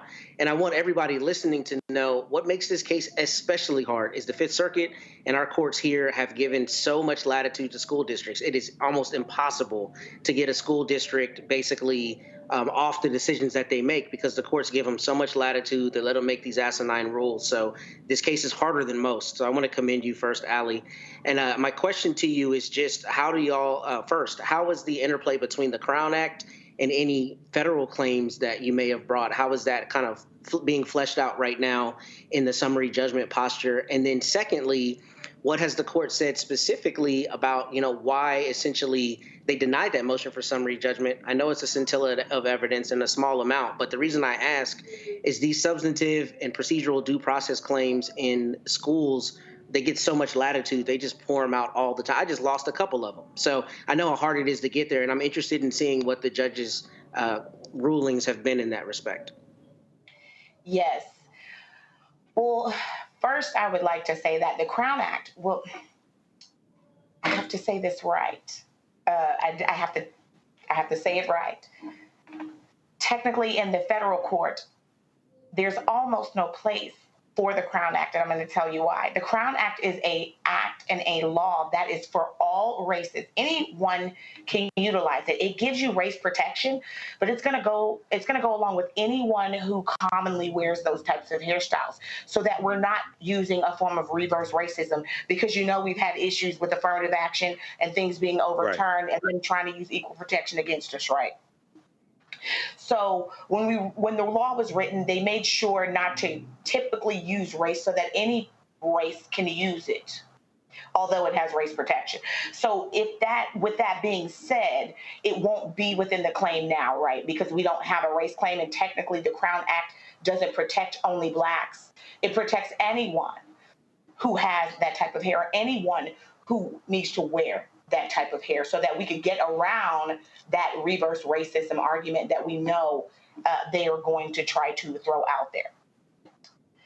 But the issue with the Crown Act is, and I tell people this, there's no carve out. They're trying to carve out an exception that doesn't exist. And we know, being lawyers, the way that laws are written, you have to put the exception within the law. So if you're looking at a Sikh, a Punjabi individual, a Navajo, in Barbers Hill ISD, and they have been deposed in the past, they're allowing those students to wear their locks long. And they may allow, and they're arguing, although we don't have the evidence, that they have allowed other blacks to wear their hair long. Our thought process is those blacks are running underneath a religious exemption, but we don't need that religious exemption. That is the purpose for the Crown Act, because our culture is embedded in who we are, not necessarily a religion. We may be different religions, but we all wear locks and we're all spiritual, which is why there's no religious foothold to it. However, if you look at a religious exemption and you honor it and you don't make them cut their Navajo braids above the earlobes and whatnot, then you can't do it to someone underneath the Crown Act. So that's the implication on the state side behind it. Okay, so very quickly here, two quick questions came to mind. Number one, you mentioned that the school was saying they have the standards for the hair because people may go into the military. They're trying to teach them discipline, things like this, right? But the military, if I'm correct, has relaxed their standards on hair to at least some branches. Don't they allow braids now? You are correct. And it was complete. I couldn't believe they said it because, number one, Barbers Hill is a public school. It is not a military school by any stretch of the imagination. Yes, and it's not private. And people are forced to go there. I mean, if you don't go to school, you can wind up with severe consequences, and this is the law. Therefore, they can't impose these unreasonable restrictions on people going to a public school. And the problem is, I believe that Barbers Hill thinks that they forget that they're not a private school. And counsel is right. It's hard. I mean, we're fighting cases from the 1970s here. They've left schools alone for a long time. But one of the problems now is we are edging up and accepting differences now. And because of that, and you have children that are identifying different ways. And I honestly believe Barbers Hill wanted to get a jump on it. And they wanted to go ahead and start banning these particular children before it came to fruition, might I say. Okay, excellent. And the school, just for the record, the school does allow braids and locks, right? But they're saying that they can't be below your eyebrows or below your earlobes. Am I correct? That is their argument. But if that is the true argument, then we go back to what you started off with. Then why is him gathering it an issue? Right. If he puts the hair up, why is that an issue? Absolutely. Okay. So what are the next steps here in this case? You just came out of court. The judge, you have some new developments you just shared with us. What are the next steps in this case that you can share with us? We are going to have Barbers Hill look underneath every rock on Barbers Hill and give us the stats. They've already said that there are none, but we get a chance to ask them, and we want to see what statistics they're looking at, what research they looked at the time that they employed this rule, because it honestly doesn't make sense. I don't know the difference between girls and boys, and I don't understand why you would let a boy wear his hair long. A girl wear her hair long, but not allow a boy. To me, it doesn't make sense. And that's what we're getting ready to do. We are getting ready to depose them, and we are going to ask them for the statistics. We are going to have to get information about the students, the individuals who have been granted exemptions, to see what exemption they're running underneath. So now we are getting to the nitty gritty, and they will not like that. They have fought us tooth and nail in all cases of discovery. Well, Attorney Ali Booker, keep us up to date on this, and keep us up to date on this because we know this is a big case. Okay. Yes, sir, will do. Can I ask one more question, Michael? I think we're out of time, Matt. I'm getting the wrap-up call. Okay. Quick question. Go ahead, Matt. Just the question real quick is, did y'all bring a Monell claim? And if so, how are they defending the constitutionality of this policy? And I ask because this is exactly rife for the idea that you can't, have an equal application and you're going to have some constitutional issues. So is that a part of your case? I don't recall from your complaint. It is not, but they have raised it. And what they have stated is that just because they are a school, they meet intermediate scrutiny. So this will be very interesting because that is not the law. Right. Thank you. All right. Thank you. Okay, Attorney Allie Booker. Well, keep us posted on this case, okay? Yes. And happy birthday to Darryl as well. Absolutely. All right. All right, Matt. Hey, thanks for hanging with us today. Matt, we know Roland had to leave early. Thanks for watching Roland Martin Unfiltered on the Black Star Network. I'm Michael Imhotep. Holla. Have a great weekend. Folks, Black Star Network is here.